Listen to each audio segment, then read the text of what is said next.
You're watching BCTV. We're all about Branford.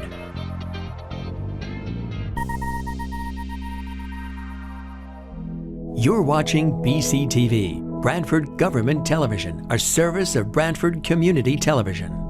This program is brought to you in part through the support of the town of Branford.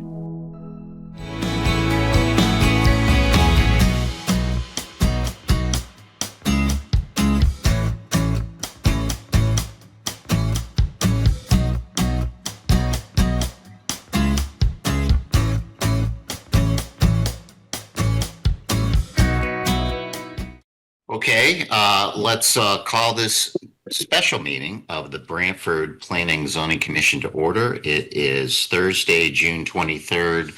Oh, it's Tuesday. Oops, excuse me, you're right. Yeah, I was reading the agenda, which says Thursday, but you're correct. It's Tuesday. Yeah, thank you. It's Tuesday, June 23rd, 2026, and it's at 6:32 p.m. And we'll introduce members of the commission and staff. Commission member Joe Chadwick. Joe, are you here? Joe Chadwick is present. Thank you, Joe. Commission member Joe Viuso. Joe, are you here? Joe Viuso, present. Joe is here. Commission member Dave Dyer. Dave, are you here? Dave Dyer's here. Excellent, Dave. And commission member Sharon Hutner. Are you here, Sharon? Sharon Hutner is here. Great, thanks, Sharon. Absent this evening, I believe, are Fred Russo and Marcy Pelusi. So both Dave and Sharon will be participating fully this evening. And our staff this evening is our interim town planner, Jamie Frederick. Jamie, you're here? Jamie Frederick here. And our assistant planner, Dan Robinson. Dan, you're here? Present. Our town attorney, Bill Anoskovich. Bill, you're here? I am here. And also assisting us is planning consultant John Guskowski. John, you're here? Good evening, Chuck. Thanks, John. With that, in Fred's absence, I'll read the notice of public hearing. Legal notice, Town of Branford, the Planning Zoning Commission of the Town of Branford, Connecticut hereby gives notice of a public hearings to be held on Tuesday, June 23rd, 2026 at 7 p.m. by remote technology to consider the applications listed below. Information regarding how to participate in the public hearings will be provided on the commission's meeting agenda that will be posted on the town's website at least 24 hours prior to the meeting. Application number 1, application PZ number 2620, special exception for a change of use to limited retail located at 1032-1064 Main Street. Heather Rumor, applicant, 1064 Main Street LLC. JFA Management is the owner. Application number 2 is application PZ number 2618. Special exception for a hospital in grading, section 6.8, located at 596, 612, 616 East Main Street. Wayne Cook, trustee of the FC Cook Trust, applicant and owner of 596 East Main Street. Wayne Cook and Catherine Marie Cook, applicants and owners of 612 East Main Street. NFW Associates, applicants and owners of 616 East Main Street. Number 3, application number PZ number 2621, special exception for a retail store located at 16 Business Park Drive, SZ and ILLC, applicant and owner. Application number 4, application PZ number 2623, zoning map amendment and personal services, medical and indoor recreation uses to the PDD located at 17-29 South Main Street. Paul Kirkosi, applicant, 17-29 South Main Street LLC is owner. At said hearing, all persons will have the right to be heard. Copies are on file at the Planning Zoning Commission office at the Planning Zoning Department, 1019 Main Street, Branford, Connecticut, 06405. Written communications may be sent to the above address or to planning and zoning at branfordct.com. So that's our legal notice. We'll follow an order formal for public hearings, which is that the applicants will go first, make their presentations, and after the applicant goes, we turn it over for commission and staff, typically a summary of the staff report. At that point, we open up to the public, and when we get to that point, I'll ask Dan or Jamie to review the process for participating in the public hearing, so you can be refreshed about that when it's your turn to speak. And after that, we turn it back over to the commission for further questions and staff. If there are further questions and comments, we may or may not continue the public hearing, depending on how it goes. Not unusual to have continued public hearings. With that, we started this meeting at 6:30 because we have a very lengthy agenda. The public hearings don't start till 7, but we had 3 items that we were hoping to take care of before we got to the public hearing. So we'll jump right into those. So we'll start with old business item number 1, which is Alice Wieland, applicant and owner at 14 Forest Street. It's a coastal site plan, demolition and reconstruction of a new single-family home. Is the applicant ready to proceed with that? And then maybe I could ask Dan to review the process for proceeding, since we're asking the applicants to proceed. Dan, you want to just run through that? Yes, absolutely. If your computer has a microphone for two-way communication, then during a public hearing, or if you're the applicant presenting, feel free to press the raise hand button in the participant window. If you can't find that, you can also click on the heart react button in the bottom middle of the screen, and that should also bring up the raise hand function. When it is your turn, during a public hearing, when it's your time to speak, please state your name and address for the record. That being said, if you are here to just, participate in the meeting but not speak, you are, free to just use a pseudonym. You do not need your full name just to watch the meeting. And if you are not able to be present on your computer, we have an option to dial in at 1-646-558-8656. And one last note, we prefer that public comments are said, over the microphone. We do have a chat feature, but if you are going to, during a public hearing, submit chats, please state your name and address for the record. And when that public hearing is closed, please refrain from typing in the chat. Thank you. Thank you, Dan. With that, then, let's turn to item number of old business, which is Alice Wieland, applicant and owner at 14 Forest Street. Is coastal site plan demolition and reconstruction with a new single-family home. Is the applicant ready to proceed? Yes, I am. My name is Alice Wieland, for the record. I've not done this before, but I'll just give you the basic information. This house, the property I purchased in late 2024, the house had significant structural damage. It was built in 1935, and on a rock foundation, and it was wavy. So I got all the permits to demolish the house, but I didn't demolish the garage because the structure of the garage was still solid. It was built in the 80s on slab-on grade foundation. So we took down the house, but not the attached garage. And I didn't realize that I had to go through zoning, but I'm going through zoning. I'm building a house about on the same footprint as the old house, a few feet larger. I submitted the plans. It looks bigger because there's a 10-foot covered porch that I'll probably have with some hardscape under the 10-foot covered porch. That's it. We're keeping the limit of disturbance to under 5,000 feet. I know it says limit, but I did the calculations. It's actually under 5,000 feet. And yeah, I can answer any questions. Chuck Anderson, thank you, Ms. Wieland. Dan, you want to review the staff report for us? Absolutely. Share my screen. I'm not sure if I have the sharing privilege, but I just sent it. Jamie, let me know when I'm good to go. Should be good. Okay. All right. Let me try it again now.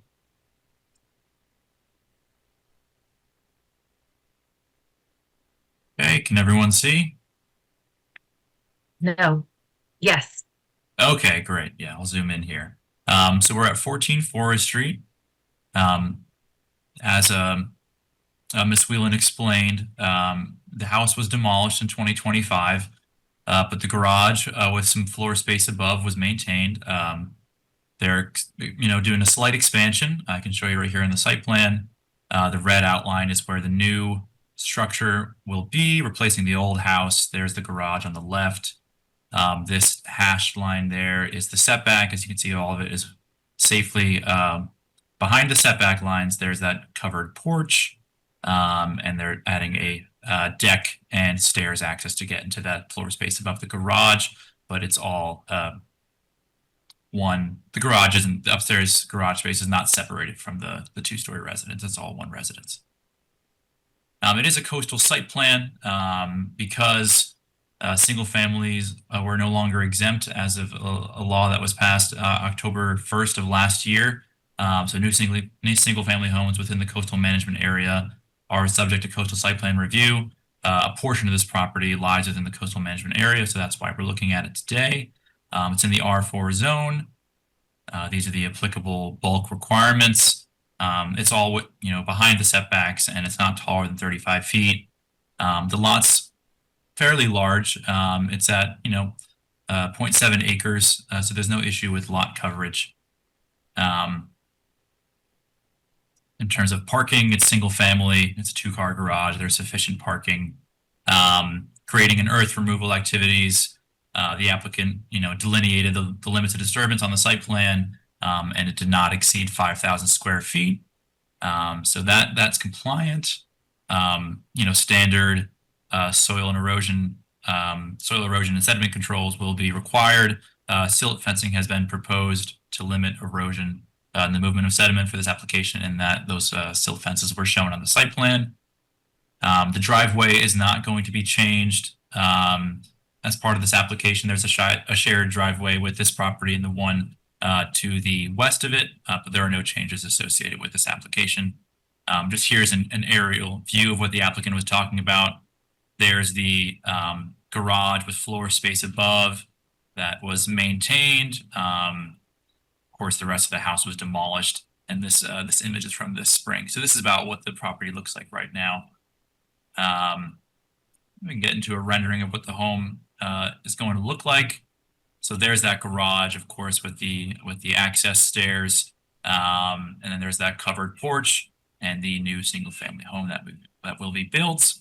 In terms of the application's consistency with the Connecticut Coastal Management Act, the property is pretty far away from any coastal resources. In fact, only a small portion of this property even lies within the coastal management area. So there are no coastal resources within 100 feet of the activity. That being said, the proposed soil and erosion controls would limit any disturbance that's associated with this application. Of course, we shared it with our other departments at Town Hall. Inland Wetlands said that there is no permit required for them, but that there is a catch basin by the entrance of the property, and they requested that the applicant protect that catch basin during the proposed activity. And the building official's only comments were that the full plan review to be completed when that building permit application is received, should this coastal site plan be approved tonight.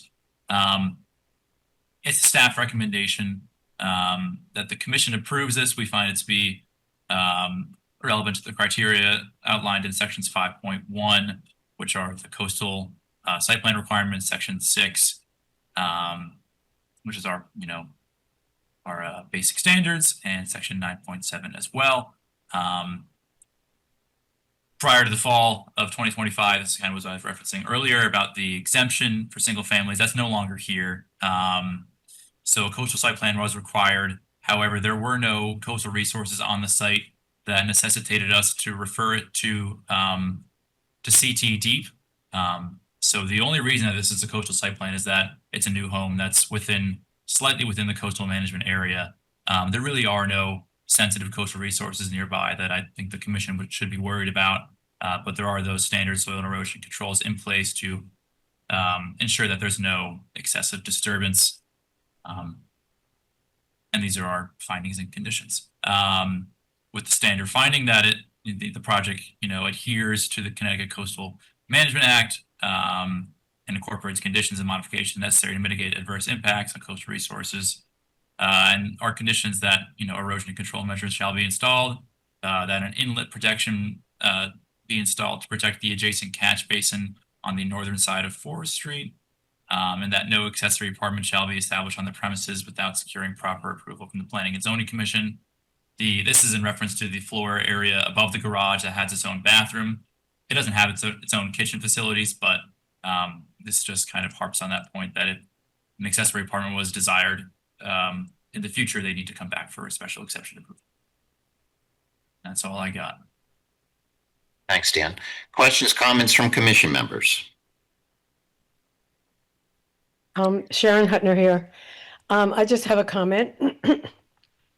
I'd like to commend the applicant for the design of the house, which looks like it's consistent with the neighborhood. So I'm sure the neighbors will be very happy. Thank you. Thank you, Sharon. Any other questions and comments from commission members? If not, does someone want to make a motion? Again, it's not a public hearing, to approve the application with the finding and the 3 conditions set forth in the staff report that Dan reviewed with us. Sharon Hutner will make that motion. Motion approved by Sharon. Is there a second? Chadwick seconds. Second by Joe Chadwick. Any further discussion? All those in favor, Joe Chadwick, Chadwick in favor. Joe Vayuso, Joe Vayuso in favor. Dave Dyer, Dave Dyer's in favor. Sharon, Sharon Hutner is in favor. and the chair is also in favor. So the application is approved. So thank you, Ms. Wheel. Thank you very much. We'll move on to item number 2, which is Richard D. Bernardinus, applicant at 279 Linden LLC is the owner, 279 Linden Avenue. It's also a coastal site plan demolition rebuilding of a single family house. Applicant ready to proceed with that one. Good evening. I'm Russell Campaign. I'm the architect on the project, actually, 131 Boston Street, CK Architects. Rick DiBerardinez is the general contractor who made application through the building submission for a building permit on this project. And Jim Preddy is the civil engineer, and I'm representing Tara Knight, who's the owner of the property.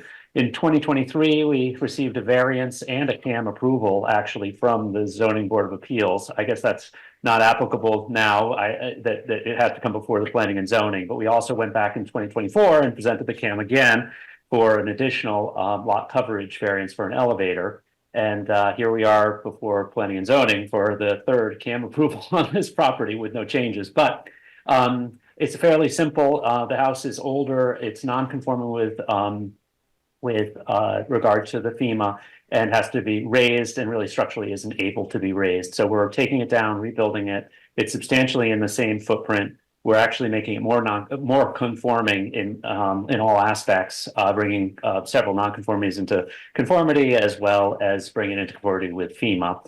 And Jim Preddy put together a plan that meets all the requirements as far as the protections. We're not doing any seawall work or anything. Everything is upland on the work. We are directly adjacent to the sound.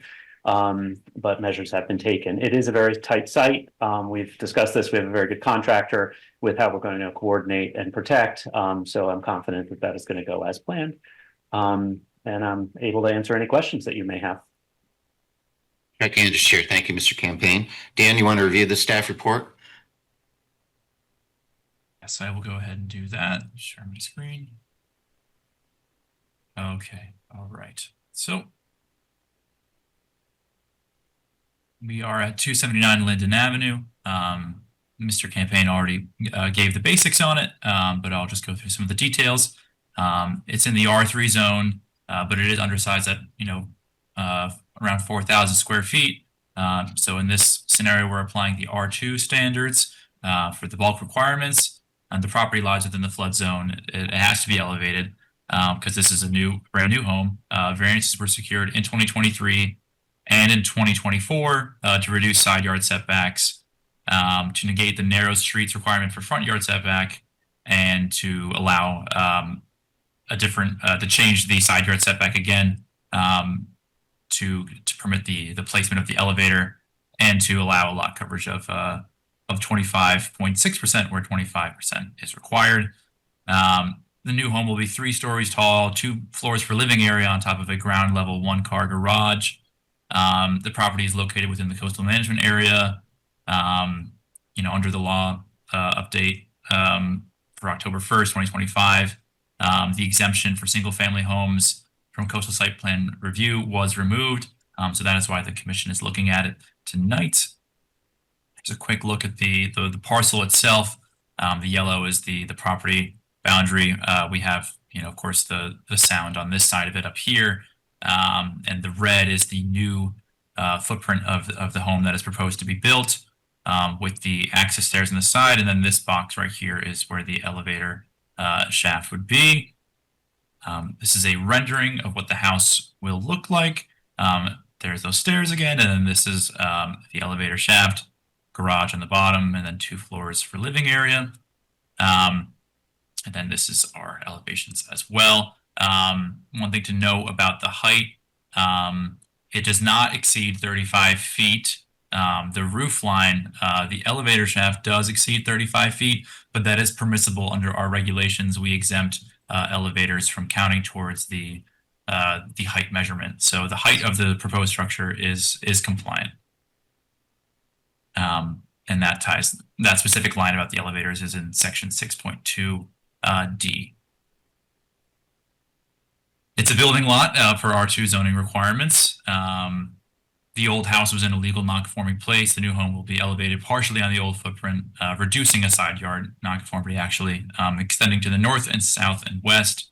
And the proper variances to permit the shell of what they're trying to build now were secured in 2023 and 2024. In terms of the drainage and stormwater control, the applicant is proposing to install a rainwater storage chamber to the west of the home with about 1 inch of rain capacity, and they're planning to remove the existing yard drain.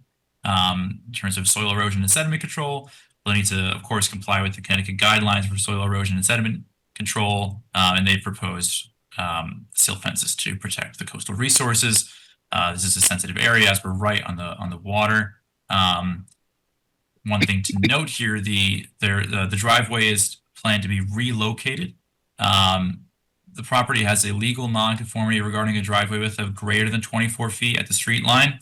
But the street line of this property is actually within the road itself, meaning that the entire frontage is paved. However, the proposed driveway relocation is still conforming as the nonconformity is not being increased. The edge of pavement actually is on the interior of the property, whereas with most properties it'd be on the exterior. So because the width at the edge of pavement will still be less than 30 feet for this relocated driveway, the relocation is compliant, so there are no concerns there.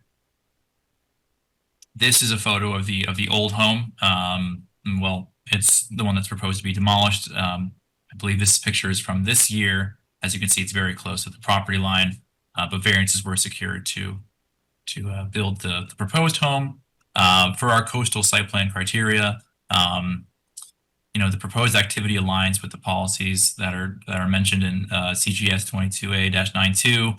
The coastal resources that are nearby will be preserved through the use of soil and erosion controls and also the elevation of the structure itself. In terms of what actual coastal resources are nearby, these are our coastal hazard area, shorelands and modified bluffs and escarpments. However, all activity is beyond 25 feet from any critical coastal resources that we mentioned in section 2.2. There are no foreseen adverse impacts to the nearby coastal resources if the proper erosion and sediment controls are put in place as proposed. The property is, sorry, typo there. The property is a waterfront property, but it's not a water dependent use that exists on the site like a marina. So there is no, proposed negative impact on future water dependent uses. And moving on to our required reviews to other departments, the town engineer stipulated that the lower level, the garage level, must not be used as a living area and may be used for parking and limited storage only, and that their full review will be provided on the building permit application. And the building official mentioned that their full review will also be completed when building permit application is received, if this application is approved tonight. In terms of, CT deep, we did have to refer to them. We are mandated by state law. However, the 35-day window for them to give us feedback elapsed without official comments from them. Therefore, we can treat that as an approval from them. In terms of our recommendation, the staff finds that the application complies with the zoning regulations adhering to section 5.1, 6, and 9.7. 279 Linden Avenue is about 0.09 acres. It's a thin lot that lies within the flood zone, is right in the water. Elevating the structure and maintaining the previous 2 stories for living area would become a challenge. So the property secured variances to facilitate this new design. Deep didn't have any negative comments. They're proposing soil and erosion controls and modifying the stormwater system on site. So all this information together leads the staff to recommend that the commission approve the coastal site plan application with the findings and conditions listed here. Our standard coastal site plan finding and our condition that the proper erosion and control measures shall be installed. That's all I got. Questions, comments from commission members?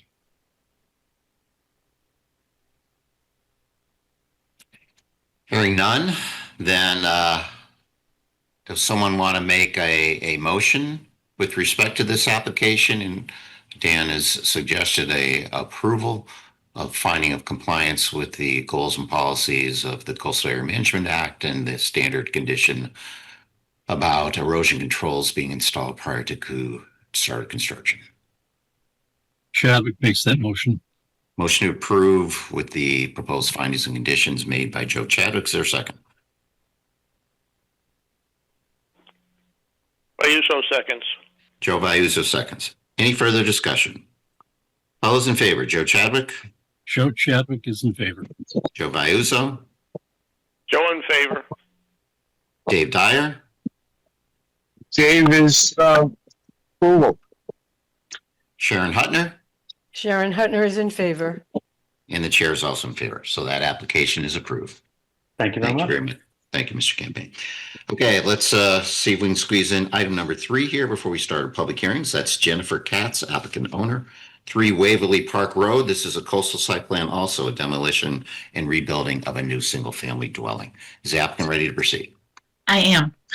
So, hello, I'm Jennifer Katz. This is a family property. It was my grandmother's and then it was my parents before me, and now it's mine. When we went to remodel it, it was sort of in disrepair, 60 amp electric. So we worked with the town for the demolition of the property. And now we are planning a rebuild on the same footprint, FEMA compliant, under the maximum height level. And we have no plans to have the driveway more than 24 feet. It should be in about the same area that it is. And anything else you need to know? Thank you. Dan, I think you did this one as well. You want to review it with us? Yes, I'll try and get through this quickly in the essence of time. Okay, all right. So we're at 3 Waverly Park Road. They're demolishing an existing single-family home and rebuilding a new one on the same footprint, elevated to FEMA standards. Actually, the old home has already been demolished. It's the R2 zoning district that this property lies within, and it's about 400 feet away from Limewood Beach. The entire parcel is subject to floodplain regulations. That's why they're elevating it. There's a base flood elevation of 12 feet on this property, and there is a new stairway / porch to be added to access the elevated living area from the ground. The first level is going to be for a 1-car garage for parking. The application did receive a variance under ZBA 26-8 to permit this demo and larger rebuild as parts of the old structure and new structure encroach the setback. So they received the proper variances to facilitate the application that you're reviewing tonight. This is a quick look at the parcel. The yellow is the property boundary. The red is what the new footprint is going to be. It's along the same footprint as the old one, but it's going up. And then this orange is that new porch and stairs to be added for proper access. This is a drawing of what the house will look like. This is the front, and there's the garage on the bottom there, and there's that stairs and porch, and a dormered second, or I guess that's the third story. And then this is the side view there. There's that dormer bottom level with the flood ports. And then there's that porch and stairs. In terms of, you know, the application's adherence to our bulk requirements, it's in the R2 zone. So that table right there. The existing single family that was there that was demolished, it was legal non-conforming. The new home is going to be elevated within that same plane, just vertically, and then with that new porch and stairs in the front. Again, the variances that were needed for this project were secured prior to tonight. The height is conforming. It's peaking at 34 feet 9 inches, so it is beneath our 35-foot cap. In terms of parking, 2 spaces are required for single family. Those 2 spaces are going to be maintained. Creating an earth removal, there's the site itself is not over 5,000 square feet, so there's no concern there. And for soil and erosion sediment controls, they have proposed silt fences to mitigate any excessive soil disturbance. In regard to the driveway that the applicant was mentioning, the new layout wasn't expressly shown on the site plan. So there really is no driveway relocation that's included as part of this application. So as a condition of approval on this, we're stating that the applicant would need to come back for a staff level zoning permit to get that driveway permitted. This is an aerial image from spring of last year showing where the old house was. As you can see, it was close to that side yard, but it is no longer there. It was demolished. In terms of the coastal site plan criteria, the coastal resources would be preserved through the proposed use of soil and erosion controls and the limiting of shoreward expansion. They're not going any closer to the water. And of course, it's going to be more compliant with FEMA standards because they're going up. The nearby coastal resources are the coastal hazard area and the shoreline itself. But there are no critical coastal resources within 25 feet of the property or the activity that they're proposing. So therefore, there's no foreseen adverse impacts to the coastal resources that are nearby. In terms of, you know, what the other departments had to say about this application, the town engineer, you know, stated that the full flood compliance review would be performed when the building permit application is received. That's if that coastal site plan application that we're looking at is approved, and that the groundwater may be elevated where the infiltration system may be non-functional. However, the applicant did submit new documentation showing that the infiltration would not be a concern. A full plan review for the building department would be completed, of course, if this application was approved tonight. And we did refer to DEEP for this planning and zoning application, and their 35-day window elapsed without official comments. Therefore, we can treat that as their tacit approval.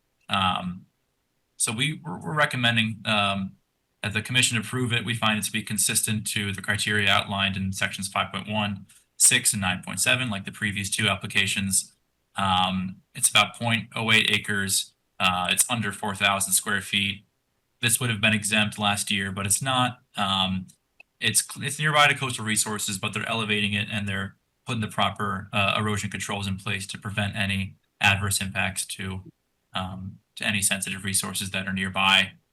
They have their proper variances. And with that information, we're recommending the commission approve it with the following findings and conditions: our standard coastal site plan finding, and with the conditions that erosion and control measures shall be installed prior to the start of construction, and that no driveway expansion or relocation is included as part of this approval. Any changes to the driveway that's there now will require a separate zoning permit. That's all I got. Questions, comments from commission members? Sharon, staff? here again. Sharon. Just again, commending the applicant for designing something that's consistent with the neighborhood. Thank you, Sharon. I appreciate that. You're welcome. Thank you, Sharon. Any other questions, comments from commission members? Hearing none, then does someone want to make an appropriate motion? Again, staff has recommended approval with the finding of consistency with CAM and the 2 conditions. Chadwick makes that motion. Joe Chadwick makes a motion to approve as per the staff report with the finding and the two conditions. Is there a second? Sharon Hutner will second. Second by Sharon. Any further discussion? All those in favor, Joe Chadwick, Joe Chadwick is in favor. Joe Vayuso, Joe Vayuso in favor. Dave Dyer, Dave Dyer's in favor.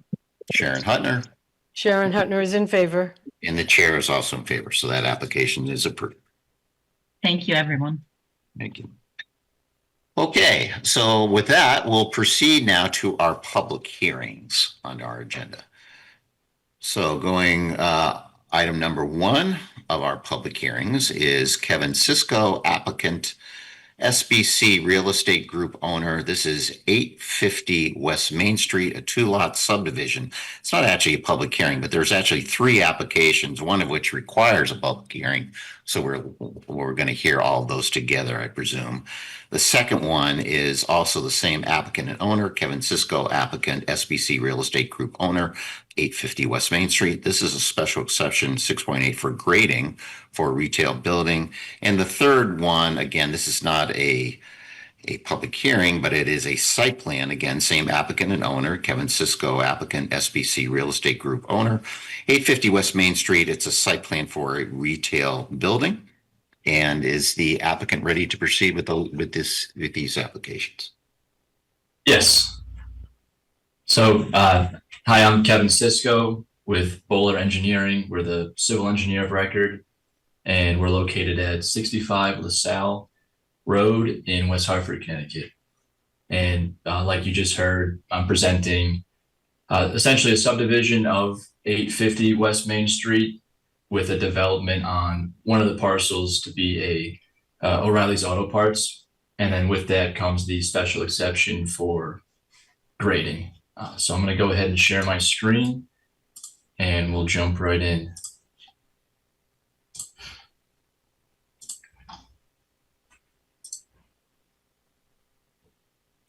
See, can you guys see my screen okay? Yes. Great. So what you're seeing here is 850 West Main Street. The colors you're seeing they coincide with the existing drainage patterns. The property line is a little bit tighter than that, but you'll see that to the west of this property is undeveloped. It's just woodlands, and then there's actually some wetlands located towards the northwest corner. And we actually received wetland approvals earlier in the month for this project for the disturbance within the upland review area that is kind of in that back north portion of the site. And then to the rear, you'll see there's railroads. And then to the east, there's 2 existing commercial buildings. I believe that's a fast food or Dunkin', I believe. And then there's a retail service behind that. And again, this red area kind of shows our drainage area. So everything is being conveyed to the back of the site where there's an outfall in the north corner here. And that's an existing outfall that discharges into some wetlands that are located off site. And then this site sits a bit higher than the property to the east. So this yellow section correlates with some of the runoff that's just lawn area, and that's going into the neighbor's parcel right now. And then again, a bit of this blue area is running off to the neighbor's parcel as well. Essentially, right now, this is an existing structure here that was a restaurant. I believe it's vacant now. It was most recently called Local. And then the majority of the site is the parking lot, which you'll see kind of extends pretty close to the property line and the frontage here. And as you work your way back, it does go all the way to the rear. And then in the northmost corner here, this box, that is a existing cell tower that's located on site. And there is an existing access easement that runs from the curb cut to the back of the site to access this cell tower. And then along the west property line here, there's some utility poles and an existing Eversource easement. And in the rear, running along this rear property line, is a existing sanitary line. And then there's a sanitary easement back there as well. So there's 3 easements on this site. And we are maintaining the 2 and ensuring that there's still access to that cell tower. And again, there's no water quality treatment currently for this development. Everything is collected and conveyed through catch basins, and then it outfalls directly to the wetlands. So moving on, this is our proposed site plan for the subdivision. You'll see this thick red line here that runs through the middle of the site, kind of down the east, and then along the front here, that's our proposed subdivision line. So lot 1 being the front here, and then lot 2 in the rear, as well as having a bit of a tail here, and then the required frontage in the front of the site. Lot 1's roughly 1.09 acres, and lot 2 is just under an acre there. So the entire lot currently is about 2 acres. And we're kind of here. The site plan is more for lot 1. Lot 2, the intention of that is to remove the existing parking lot, replace it with crushed stone in anticipation for future development, but we don't have any proposed plans at this time for lot 2. The telecommunication tower in the rear, that's going to remain. There'll be no disturbance there. And then the lot 1 is kind of the showcase lot here. We've got a just under 7,500 square foot O'Reilly's Auto Parts facility. And then with that, it's supplemented by parking stalls, sidewalk access. We've got landscaping. There's a transformer in the rear here. And then there's a small retaining wall located in this southwest corner, which is indicated by this gray line here. And the lighting plan, we're utilizing full cutoff dark sky compliant fixtures. And as far as easements go, we do have a subdivision plan where we're providing access easement down the entrance drive here. We're utilizing the existing curb cut. So we haven't shifted the drive aisle. And then there's also utility easements that are between lot 1 and lot 2 as necessary.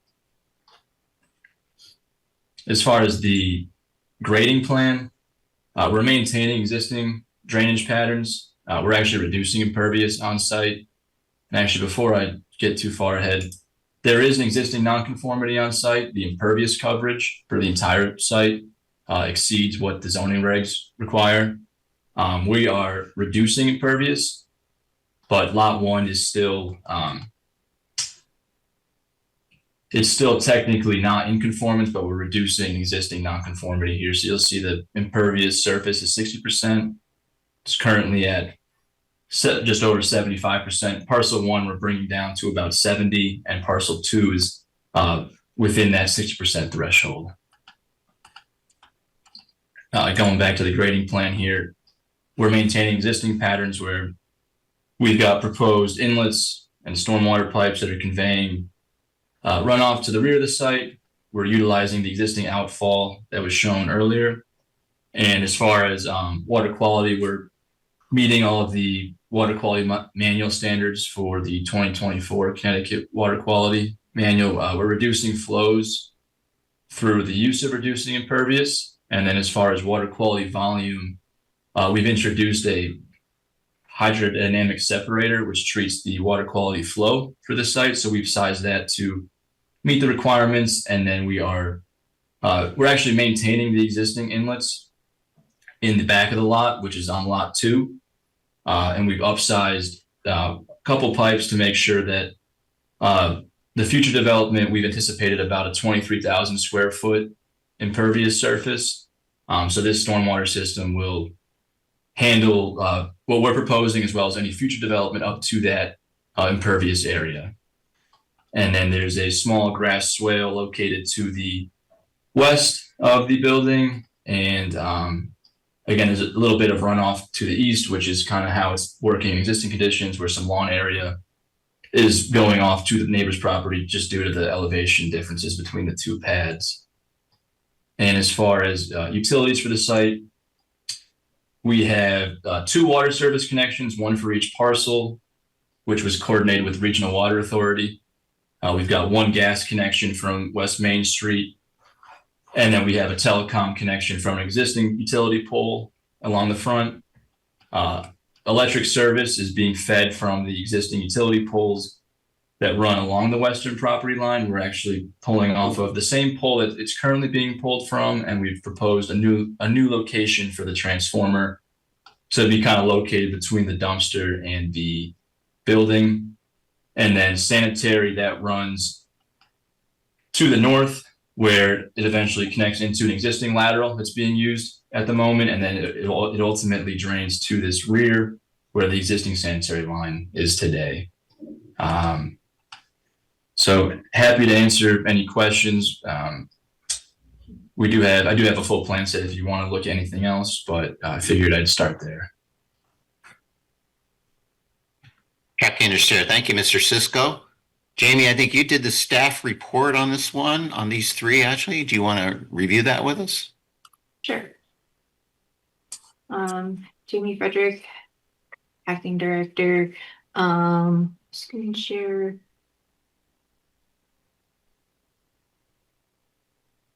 So I did one combined staff report for the three applications, and at the end I have a recommendation for action to be taken independently on the three applications. Overview was already provided. I'll just point out the yellow highlight is 850 West Main Street. The purple line on the left-hand side is the offsite wetland that has been delineated. It seems that there's likely an offsite wetland to the east along the rear of the eastern neighboring property, which has not been delineated. To the right, we have the proposed lot 1 in the front, which is where the site development is proposed, and proposed lot 2. The site plan application pertains to parcel 1, and the grading application pertains to both parcels. Existing nonconformities, the lot currently exceeds the permitted impervious surface area. They're proposing to reduce the nonconformity and keep in line with kind of the existing conditions with a reduction of that nonconformity. All other aspects of both proposed parcels meet the bulk requirements for the district. I did review the available site history, and it appears that there was a free split where the Dunkin' Donuts and property to the rear of that were one parcel that was split off from 850 West Main Street. That side had a subdivision approval, and this is the first subdivision of the subject parcel.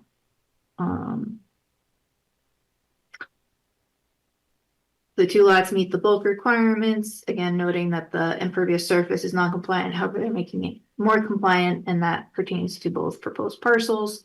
The subdivision regulations require that solar access be considered. And so I indicated that a note should be placed on the proposed subdivision map indicating consideration has been given to the development of this plan and the use of passive solar energy techniques as required per Connecticut General Statute Section 25B. A phased erosion and sedimentation control plan was submitted with the application. Details including scheduling, construction entrance, anti-tracking pad, catch basin, inlet protection, silt fence, stockpiling, and temporary sediment trap provided. Grading plan was provided and complies with section 6.8 of the zoning regulations. No street trees are proposed specifically. However, it is noted that 4 trees, 1 existing and 3 proposed, are depicted within the 50-foot frontage of the front property boundary. Driveways, a shared driveway is proposed to service both lots, which will be located within a 30-foot wide easement. It's noted that Connecticut DOT will have to approve any modifications to the driveway, existing driveway prior to implementation. There's an existing sidewalk for which they're proposing some minor modifications. Again, that will be subject to Connecticut DOT review. It's also noted that an easement should be provided to the town as applicable for maintenance of the sidewalk.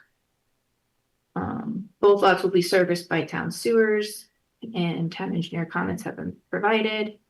Both lots are serviced by Regional Water Authority. It's also noted that the subject site is located within the Regional Water Authority watershed district. And we did receive a comment letter from Regional Water Authority, which is in the application. There's an existing stormwater system on site for which they're proposing modifications, including the addition of a hydrodynamic separator to address water quality. They've included a stormwater management plan with maintenance requirements outlined. And the drainage plan does service both lots 1 and 2 with the appropriate easements provided. Underground utilities are required unless waived by the commission. Site plan indicates that the underground electric will remain. Fire protection, there's an existing fire hydrant located along the southeastern frontage of the existing parcel, in close proximity to the proposed access drive. Regarding the basic standards, both lots appear to, or the overall lot appears to have been created from a free split. So we have before us the subdivision application. Proposal is compliant with the bulk standards with the exception of impervious. Landscape standards. So the site plan application before the commission was submitted after the new landscape regulations took effect. So there's a little bit of a difference in the landscape standards review.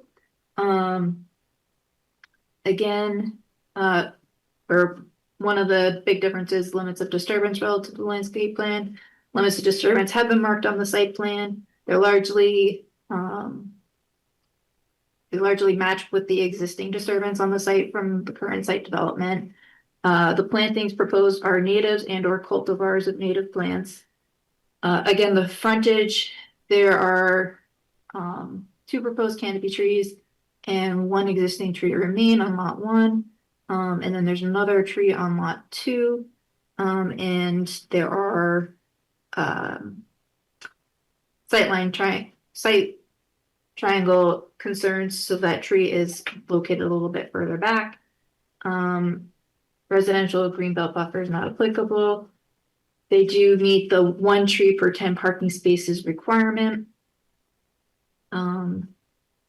The revised landscape regulations speak to landscaping to screen areas that are visible from the public right of way. So there has been an increase in the landscaped area on lot 1, which is the front lot, so to speak, with additional plantings and lawn area. And then on lot 2, they're not proposing to disturb the existing edge of woods. And they have existing trees on the eastern side, which are to remain. Off-street parking, there's 40 spaces proposed, including 2 handicap spaces, and a loading area generally exists on the eastern side of the site or the building.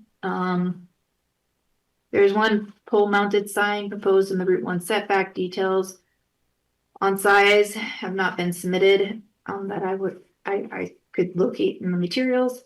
Outdoor lighting, they have a mixture of pole and building mounted lights. They appear to be compliant with the zoning regulations. It is noted that they appear to be at the upper limits of what's required or permitted, but they do appear to be compliant. Grading and earthwork. This note, grading along Route 1 shall be checked for compliance with the 3-to-1 slope requirement, was prior to revised site plans being submitted, which addressed that comment. Again, the stormwater management system is provided. Phased erosion control plan. Interior lots are not applicable as both sites have the required frontage.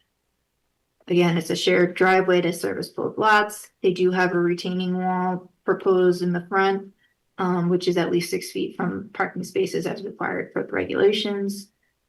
Townwide design criterias, again, the electric utilities are underground.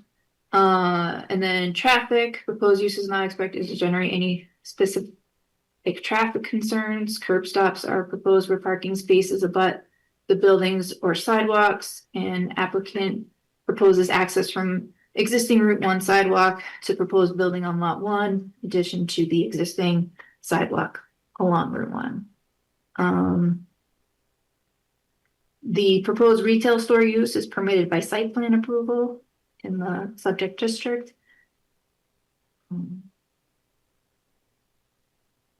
Reiterating what I've already stated.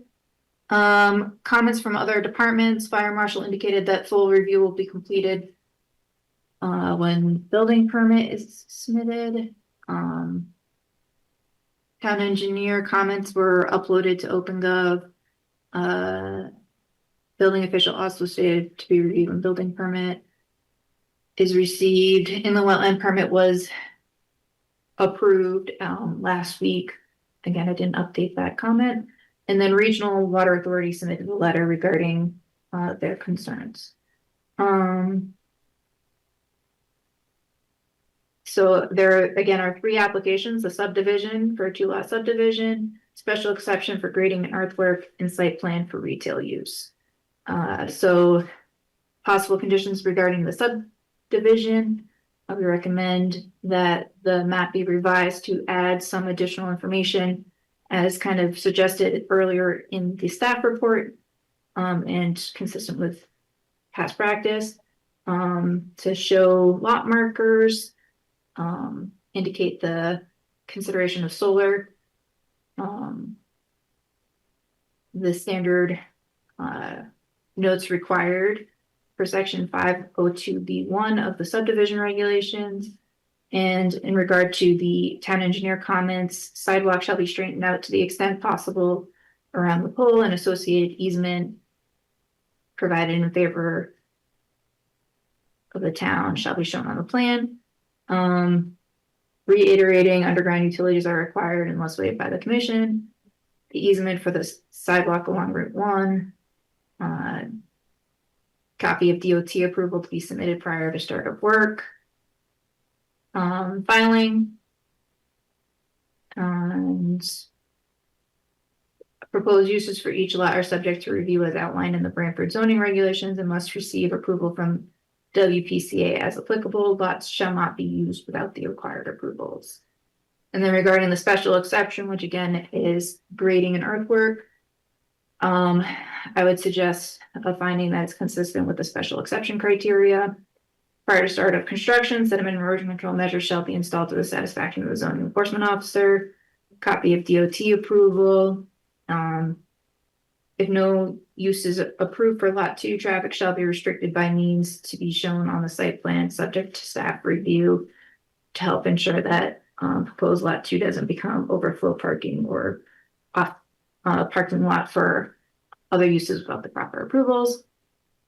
And then site plan, which is the use, I actually do want to modify the no findings or conditions and just suggest that we add no signage details were provided.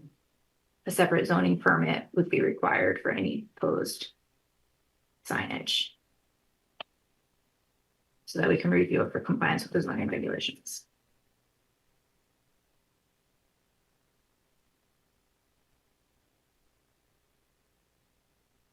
Is that it, Jamie? That is it. Okay.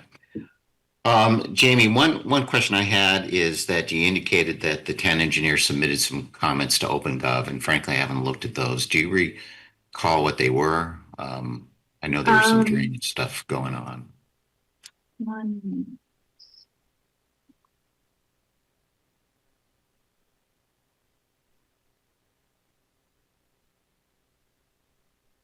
I don't recall off the top of my head, but I'm looking to pull them up. Okay, maybe, yeah, I was gonna try to look for those, but maybe you can try to locate those as we go on. Other questions and comments from commission members or staff before we open this up to the public? Sharon Hutner. Sharon? I didn't see any landscaping plans. Are we not requiring those anymore? There is a landscape plan. I just don't think the applicant shared it, so while I'm looking for the engineer's comments, perhaps he can share that. Yeah, I No, can I reshare my didn't screen. see it on open.gov. It's part of the full site plan package. It's towards the end. Oh, okay, I guess I missed that. It's, Go ahead. all I was gonna say, it's no worries. I can walk you through it if you'd like. It's Yeah, my specific question is, I was glad to see that 6.3 was applied to the major, the front of the building, but there was nothing mentioned about the parking lot. Will there also be native trees in the parking lot? the landscape plan here, and I'll go ahead and share my screen because that'll probably Okay, be great, a better thank you. answer.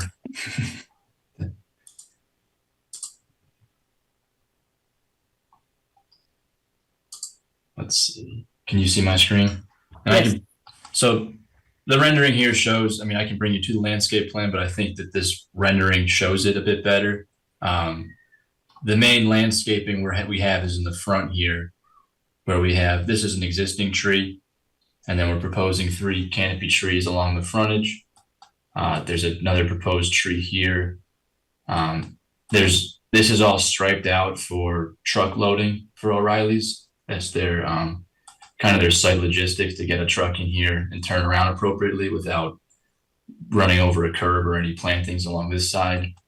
And then in the rear here, we have an end cap here with a tree, proposed tree kind of. Excuse me, I don't mean to interrupt, but in the essence of saving time, I'm really more interested in the listing of the type of plants that you're planting, not the kind and where they are. I could see that on the plan, but I didn't see a list of the, right, I'm more interested in that. Thank you. Yep. So I'm not the landscape architect that prepared these plans. They're in our office. This is the plant schedule that's in the plan set. These plants are all native. So we've got a few maple trees, dogwood, and then some winter berries and some sumacs. And one of the things we had done during the wetland review was we put quite a few additional plantings along this west property line where we had to essentially regrade the site to make it work. And because of that, we had to remove some vegetation that encroached onto the lot, and we've gone ahead and replaced that to kind of maintain a wetland buffer there. So that was kind of the improvements there. And then the front here, so those ARA trees that you're seeing, those are the red point maple trees with the 2.5-inch caliper when they're planted. And then the CSF and the RAG, those are your dogwood and what did I say? Sorry. The So the inkberry and those are all great. Okay, great. You might be more familiar with the plants than I am, to be honest with you. Okay, well, I appreciate the explanation. So thank you very much. Yeah, thank you. Chuck Andersquare, any other questions or comments from commission members or staff before we open this up to the public? Jamie Frederick, I did find the town engineer comments. I can screen share them if you would find them helpful. I will note that the written comments provided were provided prior to the site plan revisions. And I did touch base with the town engineer after the revised plans were received, and they were generally satisfied with the revisions and relative to the comments provided. Comments were regarding stormwater and sanitary sewer, for the most part, with some general comments regarding easements and grading, which were addressed. Okay, so if the letter has been addressed, I don't necessarily need to see it, but but if you check with the town engineer and he confirmed that the plan was revised to address his comments, I'm okay with that. Okay, hearing no other questions, comments from commission members or staff, Let's see if any member of the public wish to comment on this application. Does any member of the public wish to comment? Again, Dan, why don't you just refresh? Yes, Remind us you can how we hit do the it. raise hand button by pressing on the heart react button to let us know that you'd like to speak. If you can't find it, you can always just unmute yourself, and please state your name and address for the record prior to providing your comments.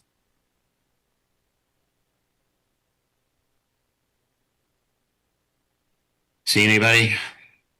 Not at the moment.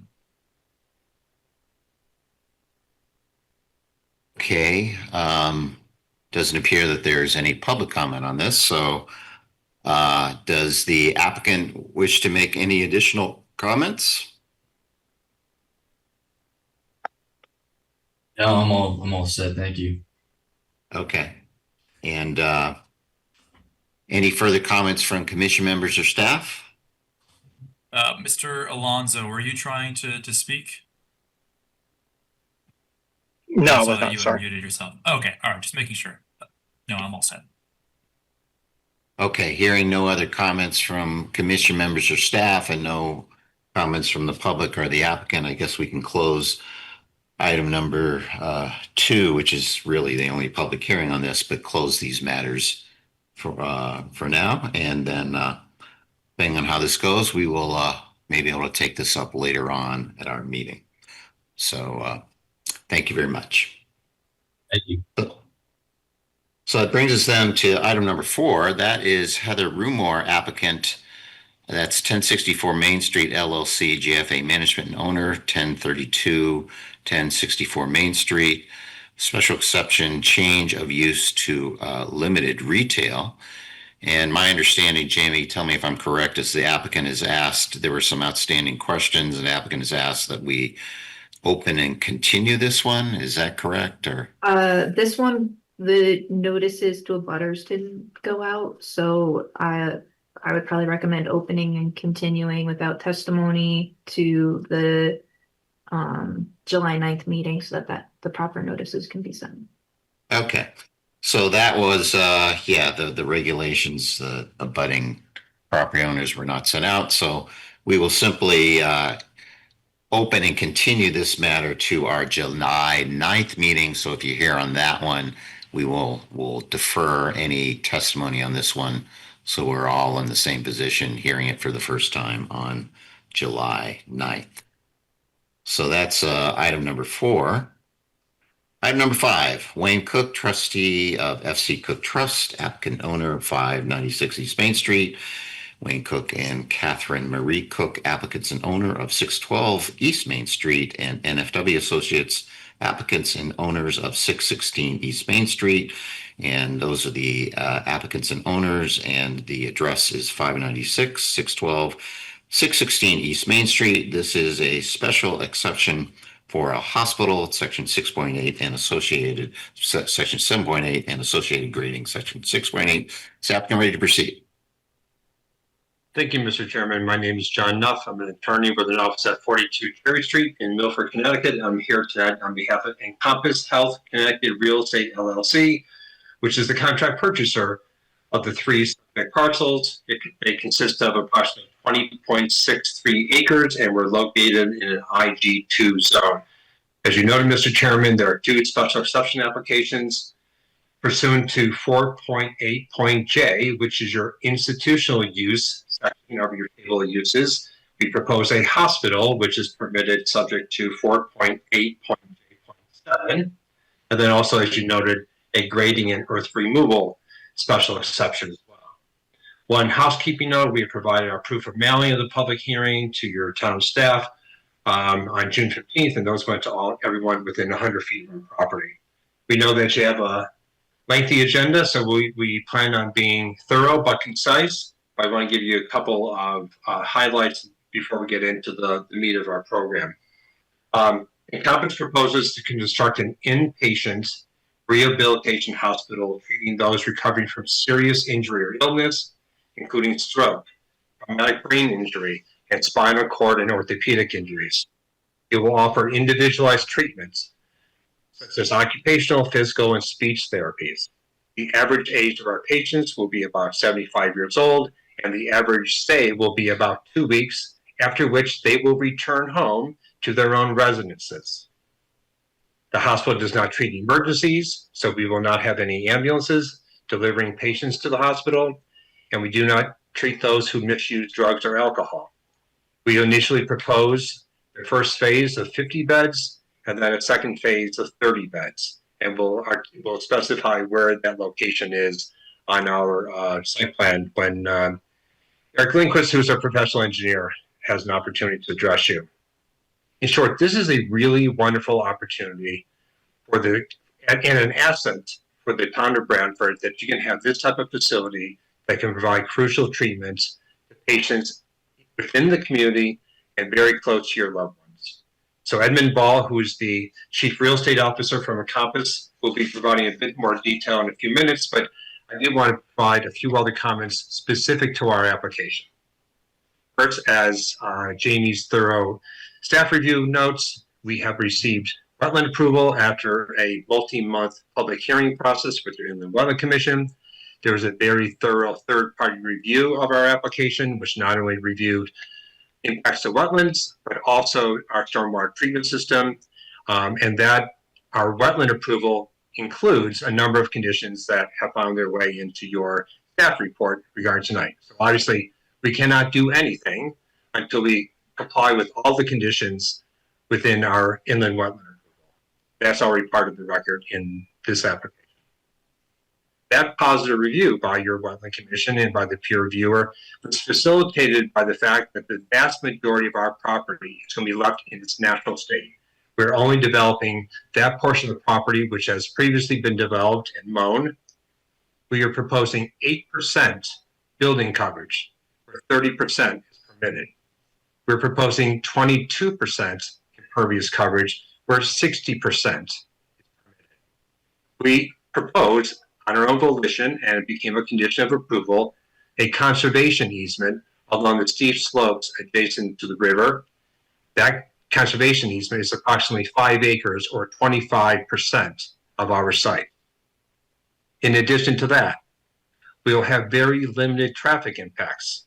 We will have generally 2 shifts employees. First shift will arrive before 7 a.m. Their shift begins at 7 a.m. and extends till 7 p.m. And then the nighttime shift obviously is the reverse, 7 p.m. to 7 a.m. Some other employees will be arriving between the hours of 7 and 8 because their workday begins at 8 o'clock. The peak hour in this area is from 8 to 9 on a weekday. So all of our employee traffic will be taking place prior to the peak hour. Nevertheless, the hospital will offer significant employment opportunities for skilled workers. During the daytime shift, when we have 50 beds, there will be 92 employees during the day and 20 employees at night.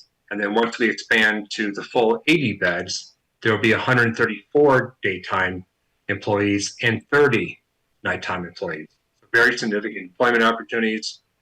The site planning will, as you'll see, has a robust landscape plan with its focus on native species. We have a very attractive one-story building.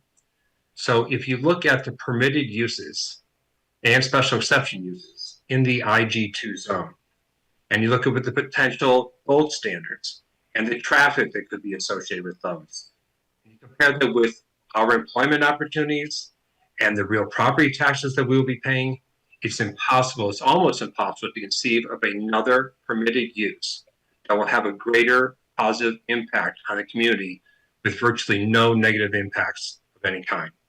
So we'll get into the details of all that, and we'll address some of the comments in Jamie's memo at the end. But first, I want to introduce Edmund Ball, the Chief Real Estate Officer.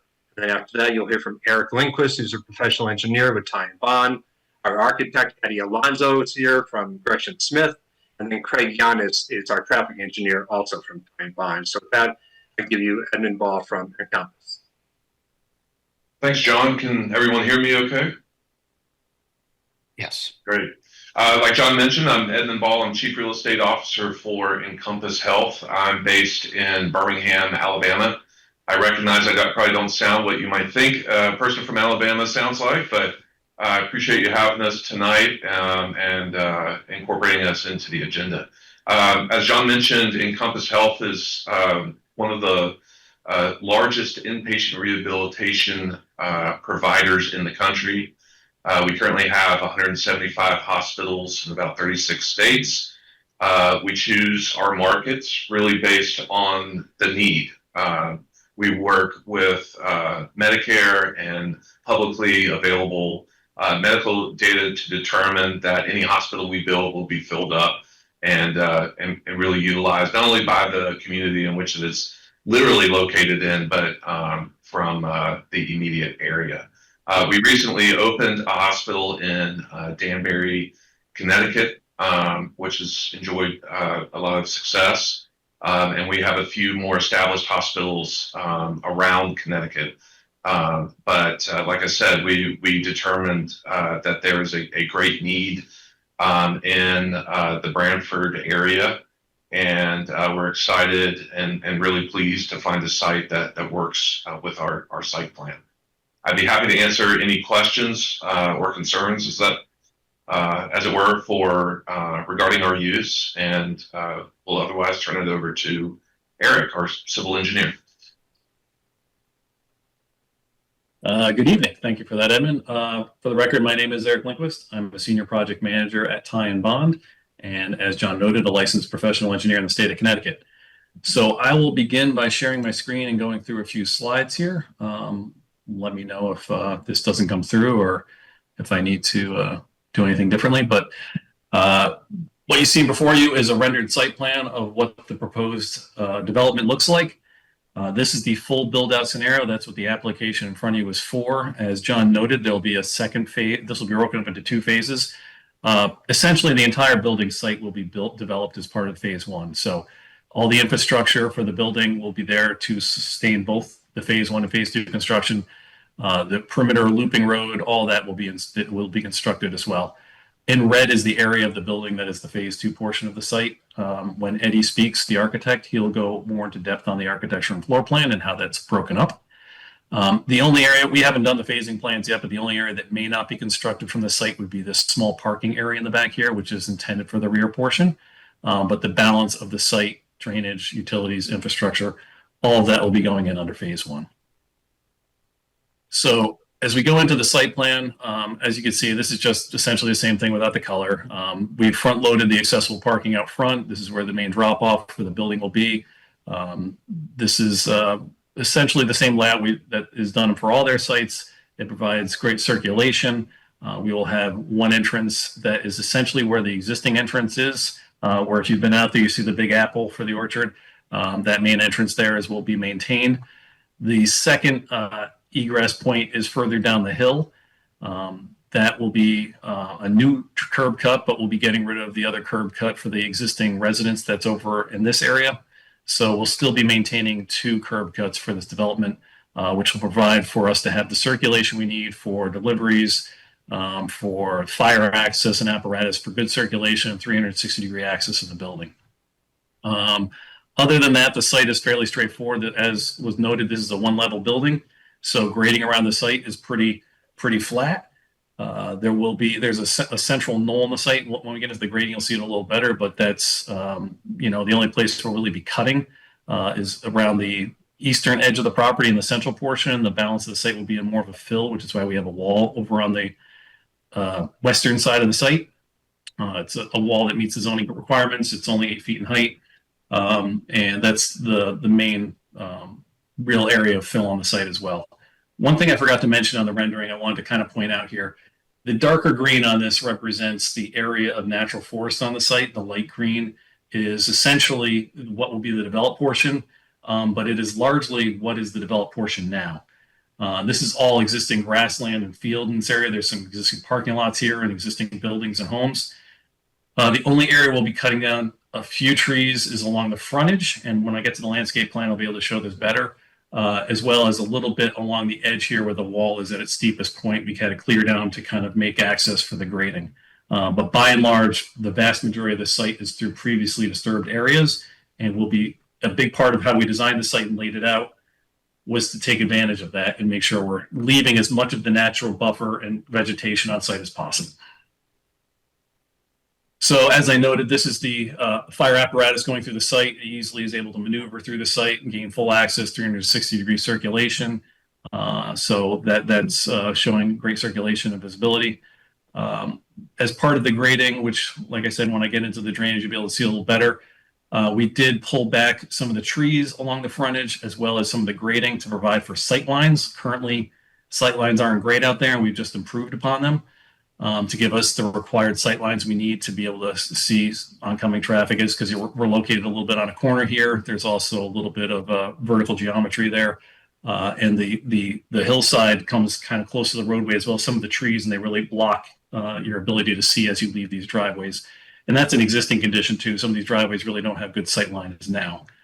So that'll be taken care of as part of the application as well. So as I get into drainage, I show this just to kind of give an understanding. Once again, the light green is the area that's cleared currently, and dark green is the area that's forested. And you can kind of see the existing buildings and pavement that's out there currently. So this is the existing watershed map for the site, which shows the drainage areas and where they go. There's a large portion of the site, EXWS2, which goes off to the wetlands and off to the western side of the site. There's WS1B and 1A, which are combined because there is an existing, I hesitate to call it a pond. It was a man-made feature done by the owner of the property to create a feature for something he planned on site that was never built. So that is out there just essentially serving really no purpose, man-made basin, as it were. And we've modeled that into our scenario here, showing that there's an overland area that goes to this basin that overflows and then goes down the hill to the river that's down here. And that's all called design point A. So this just kind of breaks out the layout of the area and how we evaluate our drainage study. So when we go into the proposed model, you'll see our goal is to maintain what's out there currently and design the drainage to match and maintain the existing flows as much as possible. So we still maintain a design point down the hill. We still maintain a design point off to the west and the same small area going out to the front. As part of our design, we implemented the reuse of this man-made basin into a more significant water feature for the site. Currently, that basin is full of invasive species. Like I said, it serves no ecological purpose. So what we've done as part of our mitigation plan, we went through the wetlands meetings through all these types of features and incorporated some really good comments on their end, their third-party review. We went through this whole design with them as well, and I'm more than happy to answer questions on this if anyone has them. But we cleared out invasives. We scoured out the pond a little bit, made it deeper to allow it to meet the deep requirements for a wet pond, which is essentially a 4-foot standing body of water. Currently, it does not maintain that, so you'll see a lot of phragmites. The goal is to get rid of those types of things, get rid of the invasives, and reintroduce, and I'll show this when we get to the planting plan, more the type of planting you want to see in a basin like this. So wetland plantings, things that are going to thrive, create pollinators throughout the site, all the kind of good stuff we want to see throughout this development. So this will provide water quality for our drainage, as well as the water quality structures that we have, and I'll show those in a few minutes or a few seconds here. So this just highlights in blue where the storm drainage is, how we're conveying the piping through the site. This is how one of the areas we have to maintain a discharge over here just because of the grading on site. We provide a water quality structure for a small drainage area here and discharge it off to a level spreader. And in the back, we do the same thing. We bring it to the pond. There's a water quality structure here for structural control. That goes into a sediment forebay where it then discharges into the primary pond. And then there's an outlet control structure which mitigates the flow from the pond, enabling us to ensure that we're maintaining peak flows to all the 4 discharge points to meet or reduce flows in all those areas. As part of the wetlands approval, there have been discussions on a conservation easement. I just wanted to show that to you here. As we noted, and I showed back on this slide, we're discharging through this area. There's an existing clearing, and that's where the level spreader for the pond will be for discharging sheet flow down the hill. There were questions raised about what we're going to do in the back here, about existing stabilization stuff. So as part of those discussions, and John can go into this in more detail if there are questions, we were maintaining the whole rear of the site for conservation to show we're not going to be disturbing anything there. We're just going to allow this to be able to go back there. We've reintroduced some not ornamental grasses, but grasses that are native that will go along here and help prevent any erosion going down the hillside. So this has been shown on our plans, and this is something that's proposed and currently in discussions with the town about the exact extent and how that will be implemented. As I mentioned, there's an extensive erosion control phase, erosion control plan for the site. Basically, go in there and cut out the knoll in the center of the site first and start to build our perimeters. We went through a whole discussion on this through the wetlands meeting as well, how we want to get rid of the invasives, establish the pond as soon as possible so that we have water quality present right off the get-go, and make sure we maintain erosion control measures around the site. There were several questions that are conditions as part of the approval that we've already incorporated into your application, into this application, that came out of that. So extending the S&E fences and things like that were comments in there, they've already been incorporated. So as I go through here, like I said, there's more erosion controls out back. I know there was a comment from engineering about sizing the spillway. That is a condition of the Inland Wetlands Commission, so we are obligated to provide that. We just didn't design it at this point. That was a CD level detail we plan on doing. So that the size of that will just be essentially a stoned spillway size to match the flow that's coming into the pond, which is essentially what it will be. Utilities, fairly straightforward. We've gotten comments from engineering and on WPC approval. We made a couple of modifications to this to accommodate their comments as well, tying into the manhole out in East Main Street. Certain sizes of piping, minimums, various details for the grease separator, etc. That's all been added to the plans and incorporated. And the balance of the utilities will simply be coming down a corridor to the utility yard. There'll be generators in back, transformers in back, an O2 but an O2 tank that's located off the back there. So all the utilities are in the same area, off on the northeastern side of the building. As noted, here's the extensive landscaping plan. Now, this landscaping plan, as you can see, is fairly extensive. It's basically a blend of ornamental flowering trees, shrubs, and perennials that are located around the building footprint. Those are more ornamental nature at the foundation plantings. As you go out from there, get into the trees around the parking lot, the wetland plantings, the grasses.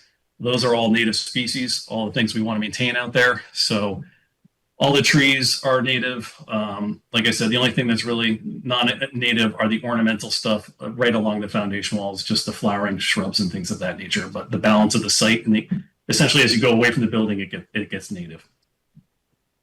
More than happy to go through this. I'm not the landscape architect, but I can answer questions and do have most of the information on that. If there are any further questions on this, but you can see in red the trees that will be removed and everything else is what's being added. In total, there'll be 178 new trees on this site and we're only removing 40 and most of them aren't significant. So there's an extensive increase in vegetation and trees on the site as part of this application.